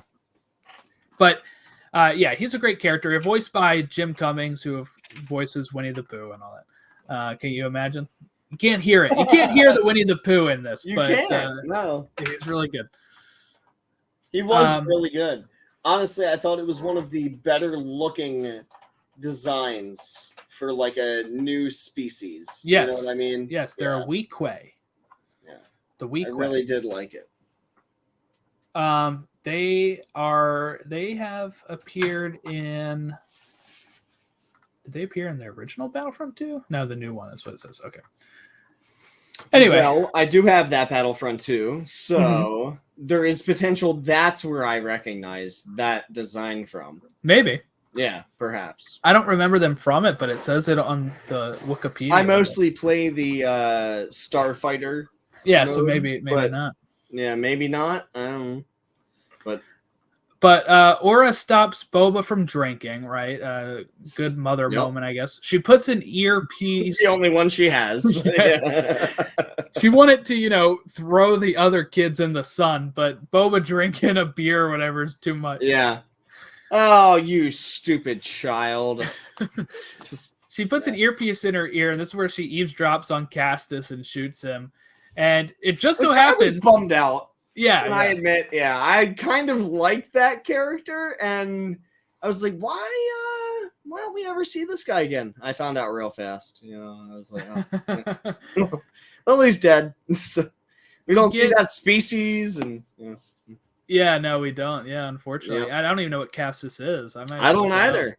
Reminded me of Drax or is it Dex? Dex from Attack of the Clones. Yeah. Remind me of his species. He's a Klatooian. He's so Castus is a Klatooian, which means they're from Klatooine, which is you guessed it, which is next to Tatooine. It is a desert planet. Has 2 moons. But it doesn't have. It's not in a lot of appearances of stuff. Okay. Interesting. Apparently, it's in hut space, so it's with a lot of huts over there. Nice. So potentially near Tatooine. Yeah, probably. Yeah. So then we get back to Plo and Ahsoka, who are just so happen to be in the bar where Castus was calling to. He had a friend over there, and you literally hear the guy say, "A buddy of mine was just murdered," when Ahsoka's trying to listen in on people. Which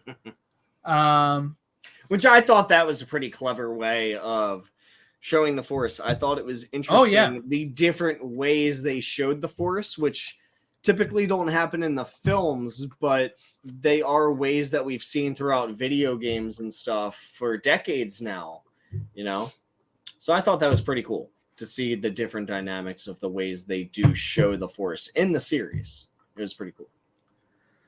Yeah, so then we get, Plo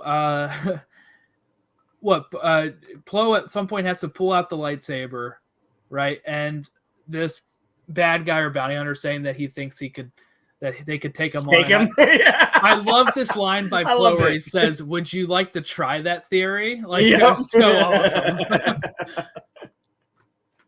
It was really cool. Yeah. A ship is arriving, and they think it's Mace. So this is on Hondo's planet. This is when Plo and Ahsoka are arriving. But the bad guys think it's going to be Mace, like that Mace is tracking them. Hondo says he will not help, but he also will not hinder the bounty hunters, right? So do what you need to do. Leave me out of it, pretty much is how Hondo operates. And Plo and Ahsoka arrive, and I love that Hondo welcomes them. Plo suspects it's a trap, and he's like, "Oh yeah, it is." I really like that. And Plo sits down with Aurra Sing. Boba complains saying he wanted Mace, and no one. Plo says no one will be harmed if you come quietly, and they get into this fight. This is where Ahsoka jumps, and puts the lightsaber at Aurra Sing's neck, which is a little reckless. Yeah, right. It was a very Anakin move. Yes. Yeah. And I was also curious, it kind of stood out to me because it seemed like Plo Koon had this idea of how the plan was going to go. And it did not go that way, yeah. Yeah, it seemed like that caught him a little off guard. He was like, "Oh yeah, well, he had just told her about being necessarily what I asked you to do." Yeah, right. He had just told her right before and that. He had to start improvising. Yeah, yeah, like right before he went to sit down, he's like, "All right, dude, like you gotta chill out." He's like, "You're acting too much like Anakin," but yeah. And Aurra leaves one ear out the other. Aurra leaves Boba behind, and that upsets Boba. And Hondo actually talks sense into Boba. Say, "Hey, tell her where the hostages are." Hondo has a code. He's not going to. He actually befriends some of the Jedi at points. He does. Yeah, I noticed that. Yeah. And Ahsoka is chasing Aurra Sing. And when Plo gets the coordinates, he sends them to Ahsoka. What they realized Aurra was doing was pulling them away from the hostages. She was leading the opposite way. Smart move. Yeah. Yeah. Aurra takes off in the Slave One, which crashes, by the way, because they chop off the one of the wings. Yeah. I was like, Boba needs some repairs. Like, I was he's like, got man, a lot. Yeah, he's got his helmet blown up That's in like half of the ship gone.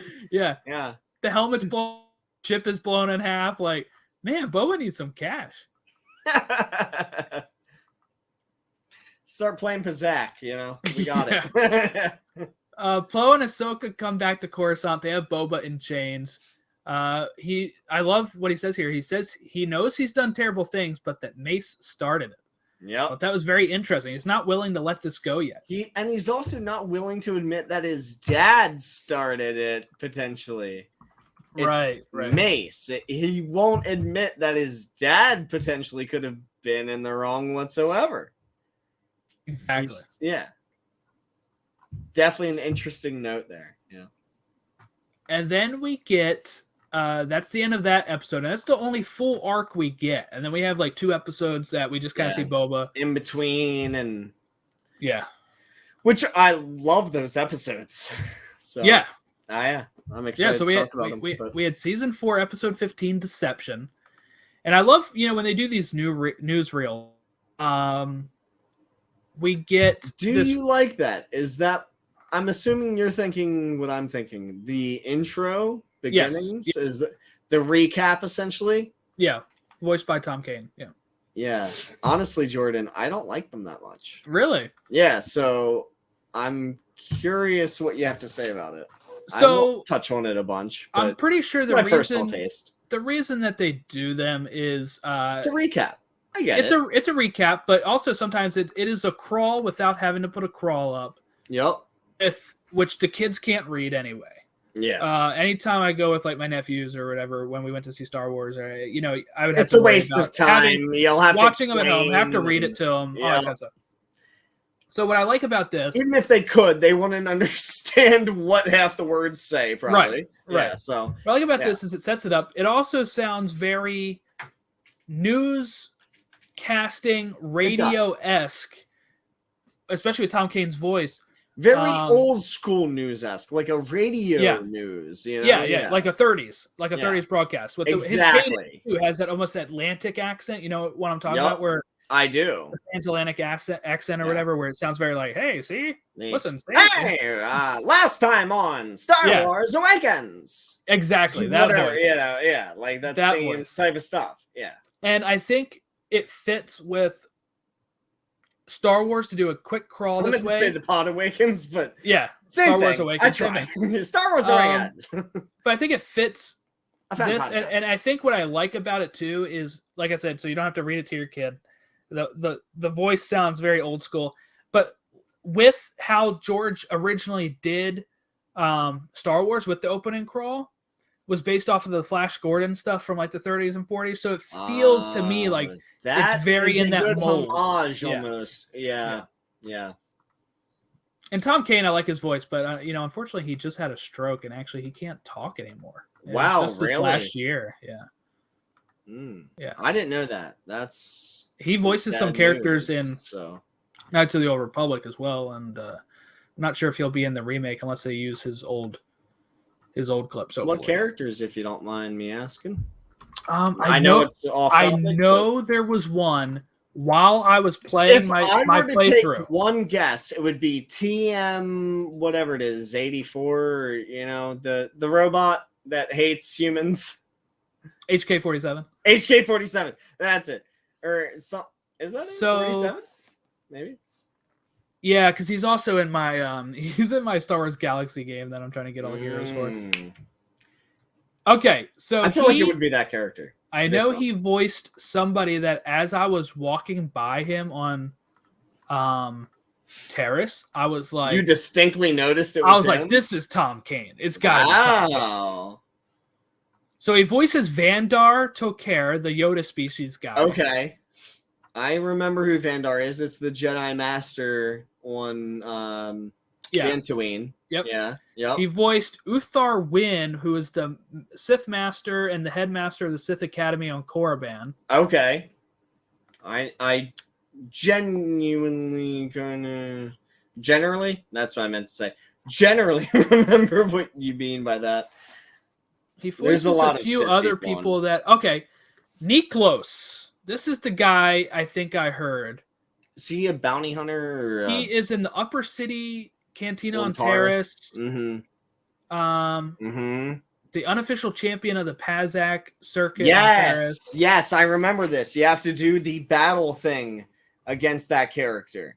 There's like a battle mode or something where it's like a one-on-one shootout, whatever, and you have to go up against that character. Oh, I know where I heard him, and this is it. Okay, right? Not them, not there, because I haven't been to the Upper City Cantina yet. Okay. Then but it was Marl, a human male, lives as a duelist on Planet Terrace. He's in the room with the hut that you get all the stuff from. Like that's in the on Taurus. Yeah, yes. Okay. The hut on Taurus. Okay. Yes. He's near him. Something like that. Okay. He's got he's an old guy with gray hair. And I think I sat and talked to him one time last week, and I was like, that's Tom Kane, because it almost sounded like this intro voice guy. Interesting. Yeah. I'm glad that they used him then. That's a very I don't know what to exactly call it. Just it's dedication, kind of commitment, and I don't know. It's nice when you see people get used from old things into new things. They keep them around. Yeah. He's been in a lot of consistency, whatever the hell I'm trying to say. He did voices on like the X-Wing games, the Phantom Menace game, like wow, really? Yeah, the PS1 Power Phantom Battles game, yeah, right? Power Battles wow, too. Yeah, that one too. Yeah, we played those like all the time. Yeah, yeah, we probably heard this guy's voice a lot. Yeah, never in. Wow, what's the other one? Why can't I think of it? It's the one that features Kyle Katarn. big time. Oh yeah. The you know what I'm talking about? Jedi right? Knight Jedi Academy. Yes. Yeah, he voiced Boba Fett in that. That's really? Yeah. In the first or second? Yeah, The you saw first my one. face. Okay. The first one. Okay, I only played the second one, so I was like, wait a minute. I don't remember Boba Fett in that game, but He voiced Yoda in The Force Unleashed, too. Really? Yeah. Man. In the second Force He's Unleashed. gotten around from a lot of characters. Like He voices Yoda, apparently, in the Clone Wars. Yeah. Wow. Yeah, in the Clone Wars cartoon. That's pretty impressive. Wow, yeah, he voices a whole bunch of people. Yeah, anyway, that lineup. Well, yeah, I mean, let's not just cut him short. I mean, that's pretty impressive. We have to admit. Yeah, and unfortunately, consistency and yeah, that's a really huge bummer. Let's send some prayers his way. You know, something because that's that's brutal. Yeah. So we have Obi-Wan and Anakin and Ahsoka. What I was going to say with this opening newsreel, there's a shot of the Jedi Council in this one that I thought looked really great. Like, it was very moody, like dark. I don't know, like their faces all looked sullen. Like, it was just a really cool shot. I really thought so too. I thought that the entire 2 episodes in general that we watched from season 4 were very dark and atmospheric almost, you know? Yeah. It definitely gave me some spoopy vibes a little like Yeah. And we had Obi-Wan, Anakin, and Ahsoka open up this episode. The Jedi Council called a meeting, but then a sniper fires at the Jedi. Obi-Wan and Anakin chase the shooter, and then Obi-Wan goes as bait and gets shot. Anakin chases, the sniper gets away, and kind of the end part to this where you're supposed to be really shocked is Obi-Wan is dead. Yeah, so I found this entire sequence to be a little odd and just it felt out of place in my opinion, but I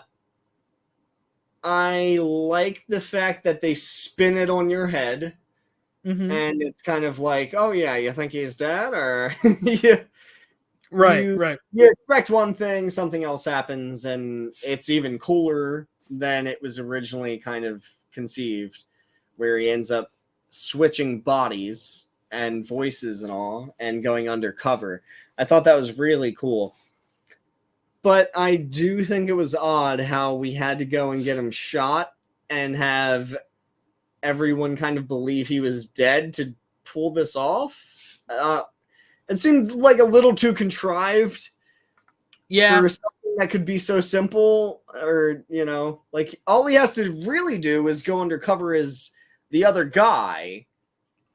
He doesn't have to be dead himself to do that. I think what they wanted was, I think the thought process behind it from the Jedi and from the people writing the episode is when he gets into prison to get the job with Rako Hardeen, or is that? No, he is Rako Hardeen. Who was the other one I'm talking about? Trying to get the job with Eval, Moralo Eval. I don't know the character's name. The lizard-looking guy, right? Yeah. And to get him is like, oh, this guy killed a Jedi, so he's real tough. And okay, you know what I'm saying? And he had to get. Yeah, I get what you're saying. There had to be something to get him into jail, like. You know, if he had just been like a murderer for something else, I don't know if he gets the attention that they're looking for. That he would have, yeah. Which they were looking for. Oh, yeah, this guy's like as good as the biggest bounty hunters around, or, you know, yeah. Good point. I see what you mean now. Yeah, that's a good point. We get Obi-Wan's funeral. Anakin looks real pissed. He's like almost about to kill all the kids in the Jedi Council. That's how upset he looks. The freaking younglings, they were about to go. I mean, damn. I was like, again, probably, I know that Anakin is the one that sells it with his reaction, but probably another reason why you're leading this guy down the dark side. Also, probably another reason why anyone will take one look at you and be like, yeah, maybe you shouldn't be a master. Maybe, like, I don't know. Interesting, for sure, yeah. Like, this is probably a guy you don't even want to, like, eat his food. Like, if he brought his lunch to work. I was gonna say, if you're in jail with Anakin and you take a tater tot or something, he's gonna cut your hand off. Or he leaves his lunch in the fridge with a note on it saying it's his, and you eat it anyway. You're done. It says like Jake's dinner. Yeah, we get yeah, Jake Lloyd. Yeah, yeah. We get a cantina scene here. That's what I call pod racing. We get a cantina. The sniper Sorry, Jake, appears, if you're out there, but gets a drink, and he says, "I'm celebrating a death of a Jedi. Obi-Wan Kenobi is dead." And Yoda and Mace, we cut to them talking about their plan. And they're like, yeah, we always hated Obi-Wan. I love the way Yoda says this because it makes you think like, what, they're being evil? He's like, did we have to, we had to kill a Jedi? Like, it sounded so funny. And it sounded like it genuinely happened. Like, Obi-Wan is dead. Like, had to do it. Yep. Had to do it. But we freaking hated Obi-Wan. Obi-Wan asks how his funeral was. Anakin reacts. I like that part. I thought that was... Yeah. I don't want to say clever, because I feel like that's giving them a little too much credit when it's kind of in your face what's going to happen. But yeah, I thought it was, a clever little line that they at least had him be self-aware of, oh yeah, how was my funeral? Right. You know what it reminded me of? Really reminded me of... you were right about one thing, Master. The negotiations were short. More short. The delivery of it sounded very similar to that. Yeah, it was like, how was my funeral? Right. Yeah, just very snarky almost and sarcastic. Yeah, it was good. So he's gonna get a shave. Wait, he looks really weird with a bald head. And he no does. facial hair. I mean, I don't know if they should have changed the animation to look a bit more like Ewan McGregor or something. I don't know. Right. Yeah. Just at least for the bald segment, I was pretty turned off by that as well, I guess. That was the opposite. I was really toned. Oh, yeah. You were like, oh, bald Obi-Wan. Yes, please. And then they inject him with something. Obi-Wan's face changes. Morphs, and he looks like the sniper in the cantina. And now the plan is coming a little clearer. Which I thought was a little odd, if I could just comment on that real quick. We've never seen this form of chemicals, whatever it kind of is called. I don't know the exact title they gave it for this. Mm-hmm. But we've never seen this morphing sort of formula before in Star Wars. It really reminded me of Harry Potter. With the polyjuice potion. Yes. It really reminded me of that segment. That's kind of as far as I'll comment on it. But yeah, it's like an injection or something. It was weird. It was odd, right? Yeah. But really, I mean, I guess this is such an advanced. I guess it's such an advanced technology that they would have this. Maybe they took changeling DNA, right, and they were able to make it into something. I like that, and that also kind of ties back to last episode. There we go. Yeah. Okay. So we have a changeling potion.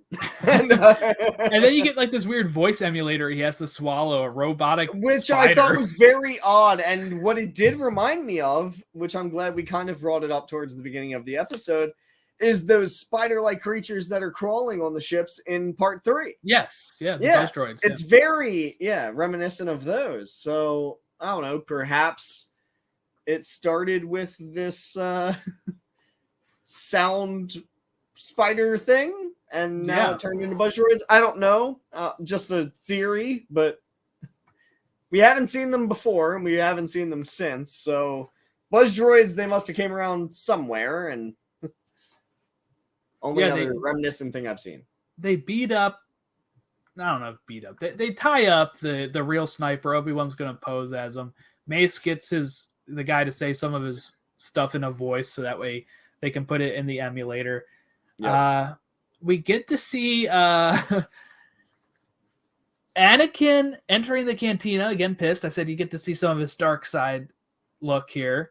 Absolutely, yeah. Obi-Wan gets captured as the sniper by Anakin, which is a nice, really funny bit. A bit buddy cop-ish once again. Kind of like, well, I'm undercover, you idiot. Like, right. Yeah.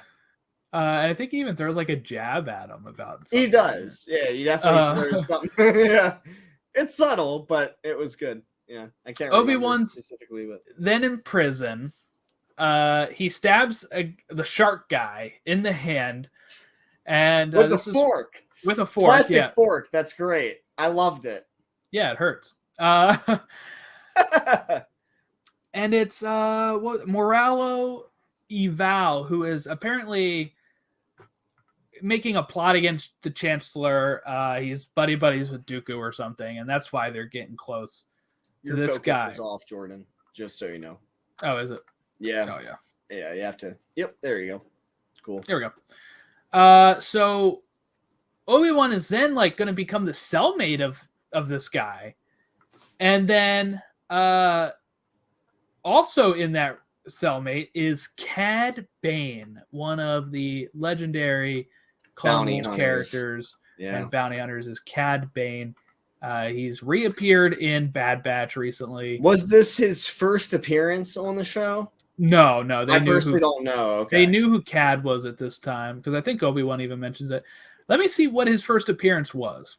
I was going to say, because I instantly saw him and knew who it was because I've just known enough about Clone Wars in general and the lore around it. Yeah. But I wasn't sure if this was his first appearance because I thought it would be a good introduction to his character, considering they kind of start him off as a actual bad guy. Like, he's in jail and he definitely comes across towards Obi-Wan's character as a threat at times. So his first appearance is actually, hold on. Did this say it right?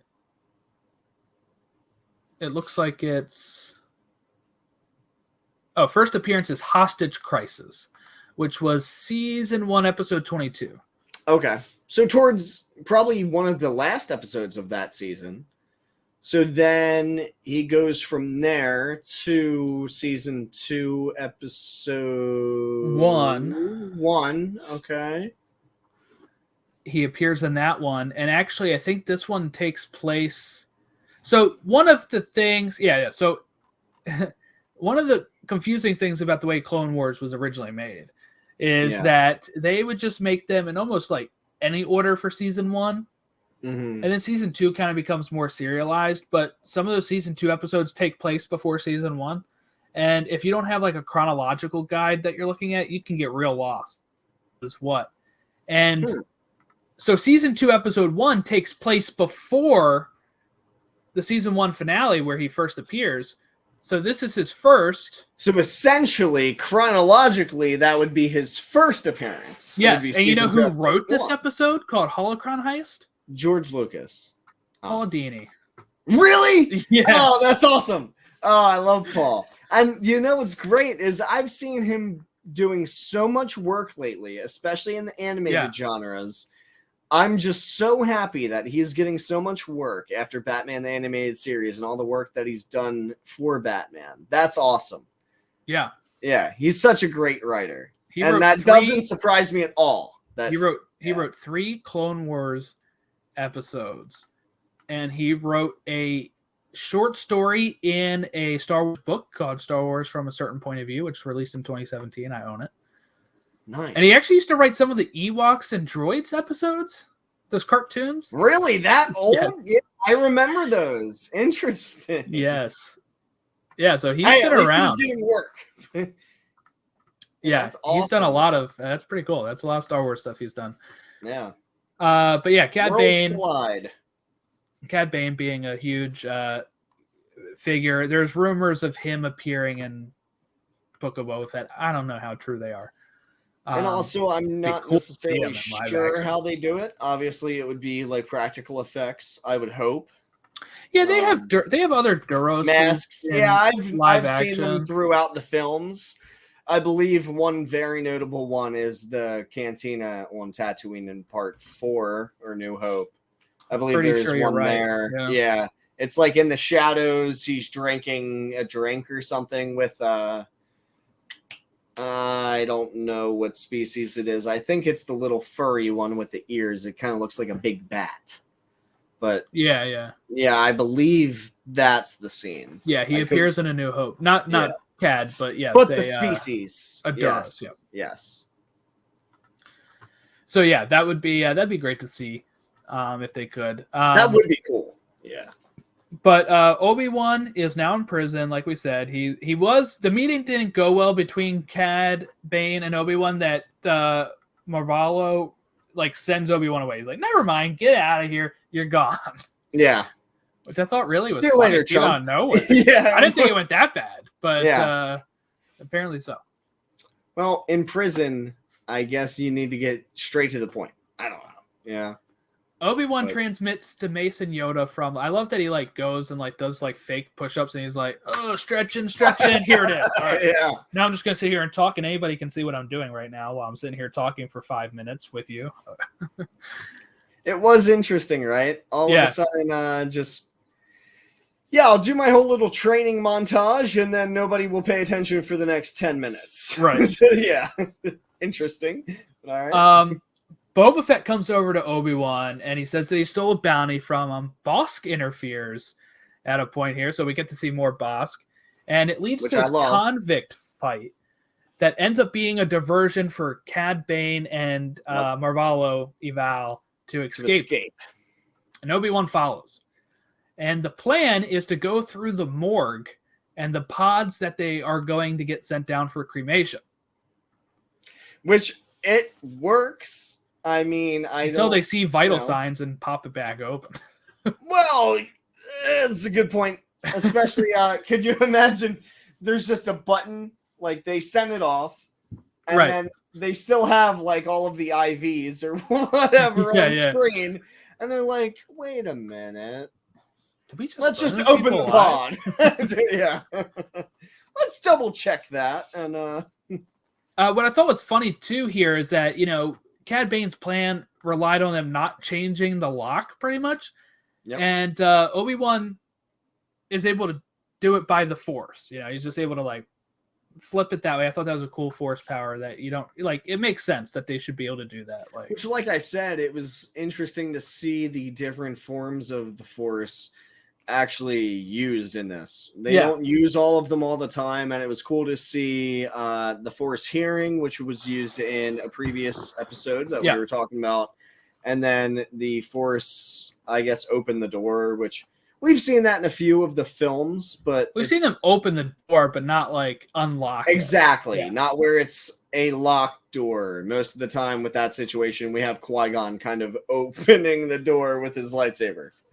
True. Yeah, he's like, no, this is the only way to do it. Yeah, this is it, Obi-Wan. But no, it seems like Obi-Wan figured it out through the years. But he's like, well, that was a waste of time. I could have just done this. Yeah. Oh, Qui-Gon, you old shepherd.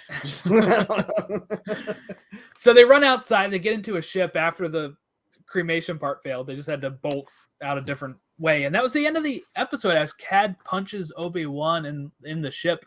I thought that was such a sudden ending. I wasn't really ready for it, but I was glad that obviously we have more to come. I was like, all right, well, at least I just have to sit here and wait through the credits. But there was a 4-part. This was a 4-part storyline, and we only really watched the first one of it, because then the next part with the next Boba episode we watched has nothing to do with this. But yeah.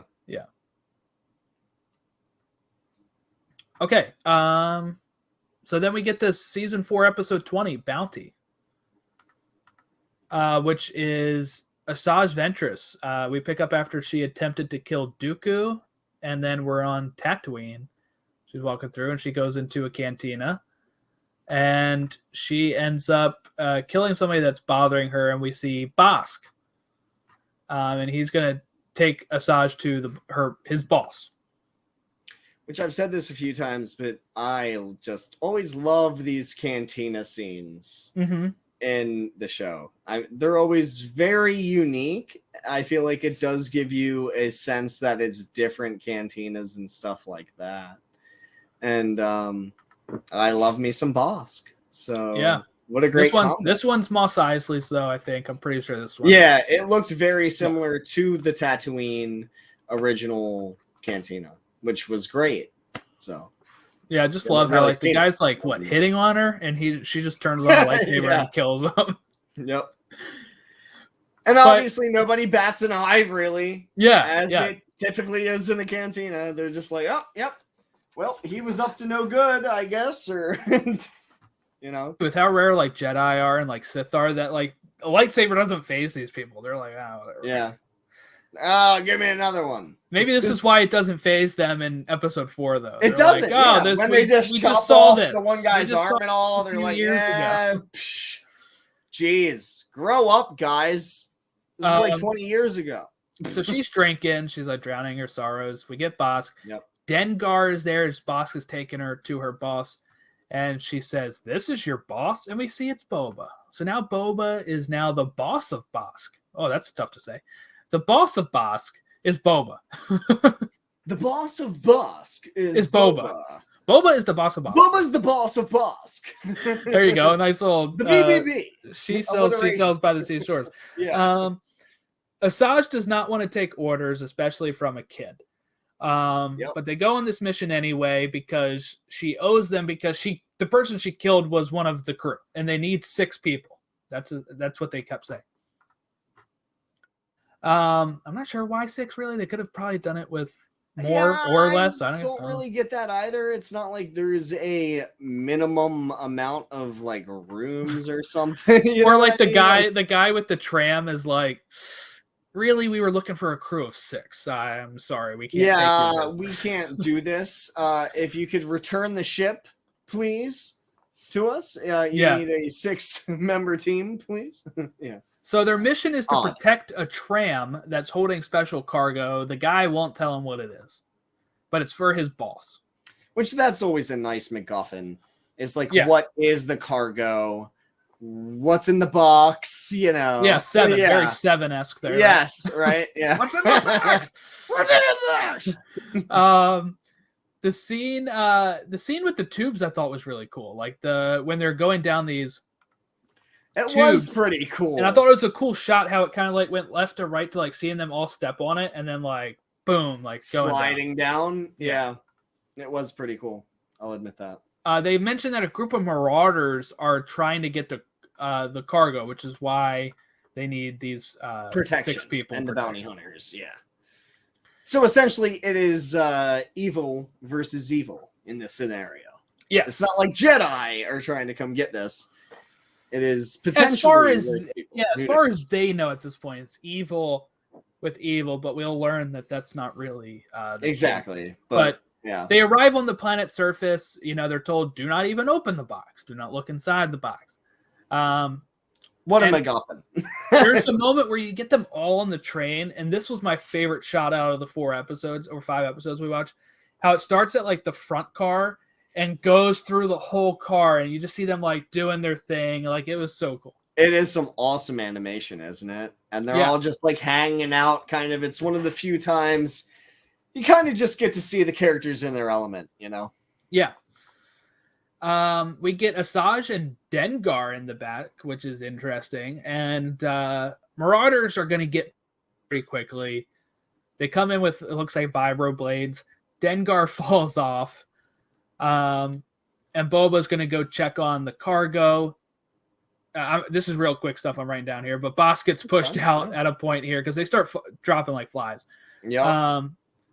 The droid and the redhead are out too. Like, they're out quick. If I can say, I thought it was a bit just, I don't know if I want to say odd, but disappointing that they didn't put up more of a fight or something. Like, I expected this to kind of be a bigger showdown than it turned out to be, but Boba's crew, not very impressive. yeah, they're not the legendary crew that they'll be that they Empire became yet. Exactly. Yeah. But we get, you know, this guy who I guess is right. This was the guy who hired them at one point, says, "Over my dead body," and then he just gets like killed. I can make that happen. Yeah, exactly. Yeah. Famous last words. Yeah. Over my dead body, and the guy's just like, boom, done. Yep. Classic. We get Boba versus the leader. of the marauders, and then the chest falls open and out comes a person. And we learn that the leader is trying to save his sister. This is a young girl who, as we'll learn, is going to be sold into marriage, into like whoever the head guy is. Similar to Anakin's mother. You know? Yeah. Yeah. If we're going to try to put things into perspective or relate things to each other. Yeah. So Ventress enters. The leader of the marauders, the brother of the girls, throws a smoke bomb. He lays down on one of the seats and does a sneak attack here. She uses the Force, gets him pretty quickly, and Boba wakes up from being knocked out, and he's just like, tie them down and let's finish the job. And I thought this was interesting. I thought maybe he was going to show a little bit more of an issue. He was really shocked. A bit of sympathy or something? Yeah. Or, yeah.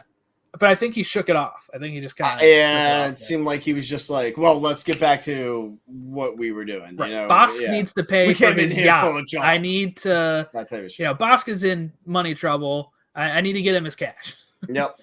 Well, not only that, but then it's like, let's remember that Mace killed my dad, and right. Yeah, I think he just started cycling through all of his actual problems and was like, this is the one episode where we don't, I think, get any mention of his Mace revenge. or any of that. Yeah. Yeah. Yep. Which is interesting. It kind of goes to show that perhaps he starts to grow out of that, and he slowly over time, you know, gets over it and just wants to become the bounty hunter that we end up knowing him today as, you know. The girl says she never asked for this to be ripped away from her family. She says, you know, you would have no idea to Ventress, and she does. You know, she was taken from her family young, just like any Jedi or Sith or Force wielder typically are. Ventress says she wants half now because it's only her and Boba at this point. Which is a smart move, but not not one that Boba might agree with. So yeah, and Boba tries to like say no way, and she like starts force choking him. Yeah, she's like, you would have no idea who you're talking to. Yep, which I thought was interesting. But when they arrive at the drop point, I thought, the president or whoever it is of this mining colony, whatever they're doing there, I don't know, wants his bride. This is where we find out that this is going to be his bride, and Ventress is able to say, no, you give me the credits first, then I'll give you this thing, which is rookie mistake number one here for the bad guys. Yeah. No, for her it was fine, right? I mean, like, okay, I guess I get what you're saying is they give her the credits, so technically she can just steal them. Oh, yeah. She leaves, right? Yeah, without I get what you're saying. Them even checking. It's supposed to be like, no, you open the crate and I'll give you this. Right? Like that way. Or like some really sort of fair handoff. Yeah. Yeah. At first I thought you would set it backwards where she was the one getting duped, but no. No. Yeah. Yeah, rookie mistake for the bad guys. For those guys. Yeah, not for Ventress. She then takes off and they don't check it till then, and this is where we see Boba in the crate. Then she takes the girl home to her family and is able to say, can I just say, it wasn't necessarily the worst trade-off. I mean, you still got Boba. They don't necessarily know it, but he is one of the best like fighters and accurate shots in the whole galaxy. Just throwing it out there. I mean, yeah. But they won't keep him. Like a I don't think he wanted him as his bride. Yeah. Yeah. You could find use for this kid. She wants so she drops him off with the family. She wants a prize for bringing the girl home. Kind of slimy. Gets the credits, but actually it turns out she's not that slimy, right? She gets credits from both sides. Yep. She says she already took her cut, which I don't think she does. I think she just takes the part that the family gave her. Or maybe she does take a 6 of that too, and she gets even more, which is fine, I think. At least she left it to the point where the character didn't get kidnapped and put into wedlock, whatever, like She gets money from that. She gets money from the original deal that she took. She gets back to the ship, gives the money to the gang. She gives them their cut. She says she's not a part of any team, and she even says, make sure Boba gets his cut. Like, pretty interesting. It really did seem like the character in, what is it? I guess Last Jedi? Is that the character I'm thinking of? Where he betrays them on the gambling planet? Yeah. It really reminded me of that character, where they definitely are in a very gray area. Yeah, you know what Benicio I mean? del Toro, yeah. Yes. And that's kind of how I picture bounty hunters, are in a very gray area. They'll take advantage of everything that they can, and once, their payment or time is up, then they're done. They'll see you later. And that was pretty much how that character went, so. But I think also this helps maybe teach Boba a lesson too. I think he wasn't ready for this. And I also think with her giving him his cut and stuff, showing that, hey, there's still a code to this, right? Yeah. Like, you did your job, and I'll reward you for you doing your job. Yeah, exactly. And this is a turn for Massage, because she was Dooku's like apprentice. She resents, I think Dooku as well for taking her away from her family for so long, and probably resents the clones a little bit as well, and that whole kind of concept of the war. Probably. Yeah. You know what I mean? So even though she doesn't necessarily know that Boba's a clone or anything like that, it's interesting to see how she treats him like a normal person. Mm-hmm. She doesn't treat him like a clone. She treats him like a individual that does need the money and all of that. It's not like she just treats him like a warrior or something like the Jedi would, or something like that. You know what I mean? Yeah. Yeah. So then one thing that's interesting to continue the storyline, there is a part that continues it in not any of the cartoons or whatever, but when the Clone Wars was canceled, they took an arc that they were going to continue with Boba and Asajj Ventress and made it a book. So cool. I did read the book. It's called Dark Disciple. It also has Quinlan Vos, a Jedi, in it. I know Vos. Yes. Yeah. Yep. So there is a part where, Boba's running a crime syndicate of bounty hunters, and Ventress. So Boba's approached by Quinlan Vos. Vos was trying to hunt down a Asajj Ventress because he wanted to partner with her to try to help take down Count Dooku. There was Boba points Vos into the right direction there, but that's pretty much all of his appearance in it. He's not super in it. Yeah, it's not lot. Huge. Yeah. Makes sense. Honestly, though, you kind of want to keep those roles to a minimum. He does join Ventress on a mission to rescue Quinlan Vos at a point. Dooku defeats Fett and his fellow bounty hunters, and Ventress' attempt to save Quinlan Vos was a failure, but Boba and his crew retreat. So that was going to be originally in the cartoon, but that actually would have been great in the cartoon. Oh yeah, it would have. Yeah, that would have been awesome. But, and actually, that whole Quinlan Vos storyline with Asajj Ventress was very interesting. They fell in love with each other. It was really interesting. I think it could have been. I read the book so long ago now, but yeah, it was. Could have definitely been like a 2 or 3 parter, from the sound of it. Probably was. Yeah, probably maybe like 3 or 4 parts actually. Yeah. There was a lot of stuff going on in that because Quinlan Vos fell to the dark side at one point in that, and then came back to the light side because of Asajj. It was an interesting storyline. But yeah, so that is Boba's journey through the Clone Wars. So the next time that we're going to see him is in Empire Strikes Back, which is an interesting. Or technically A New Hope for a scene in the special edition, but we'll talk about that with Empire. Yeah. Which it's definitely an interesting transition. Even though they fleshed him out enough kind of in Clone Wars, it definitely gave you the little things that we wanted.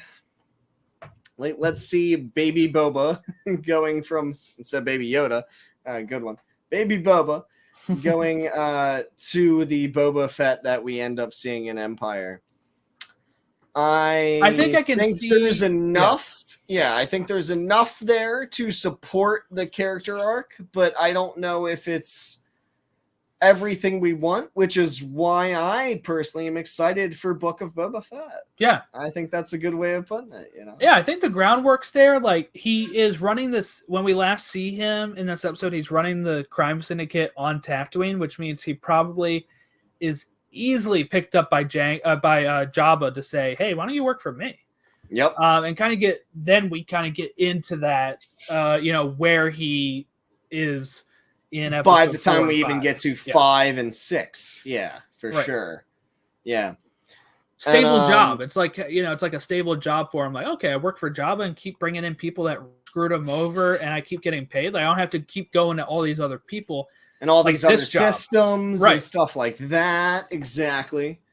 Definitely nice to have a single boss, or, guy that you can call boss. Like Bosk? Yeah. Boss. It is nice to have at least one Bosk in your crew. But I thought it was very interesting to see how Boba isn't necessarily a villain or an antagonist. You definitely get to see his character arc. It reminds me a lot of Anakin. Every time I was seeing what he was doing and all, it really reminded me of Anakin, of just, he didn't necessarily want to become the evil that he does become, or he didn't want to do the things that he ends up doing, but it mostly is like family trauma and other people guiding him into these situations that leads him to becoming that way. I think they fleshed his character out pretty well for at least only 4 or 5 episodes, if that. I mean, it was pretty well done. Yeah, I overall. thought he was going to be in this one a lot more. When I looked up how many do we have to watch, I was like, only 5. Like, that's pretty. And that is probably without mention of him. I'm sure there's at least an episode or 2 in there where they have to refer to his character, I would assume. I actually don't know. This thing usually tells me if they were even mentioned, because I know he's mentioned in Bad Batch as being the alpha clone. Like being the first clone. Oh, yeah. I got you. Because they have a clone called Omega in that show, too. So, do they have Beta or Zeta? Not so far that I know of. But I don't know if Beta Boba mentioned that much in. Oh, there is one in Assassin, which was before this Deception one, but it says he was in flashbacks. He wasn't like fully in it. Well, like I said, mentioning of his character. Yeah, I'm sure there's probably even another example somewhere hidden throughout the series where they're like, oh yeah, Boba, especially if it's like some sort of thing to do with Mace. I feel like they'll probably bring it up, but yeah. And then we have, so next up is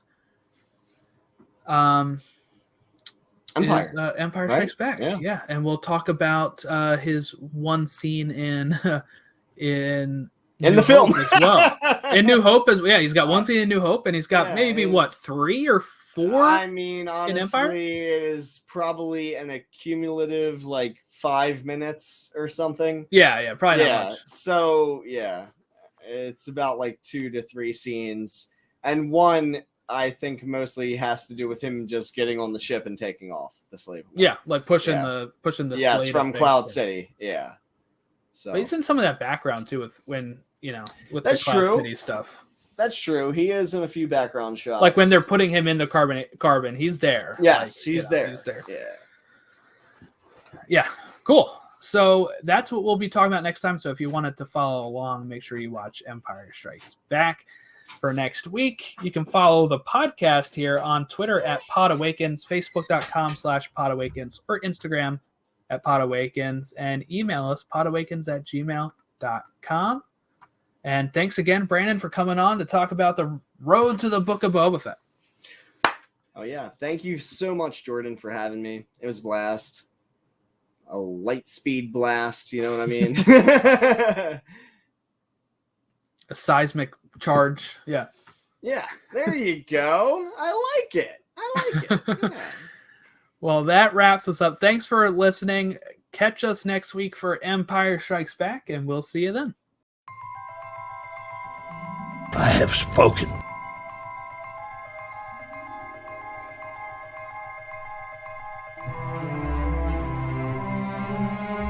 It's over, Anakin!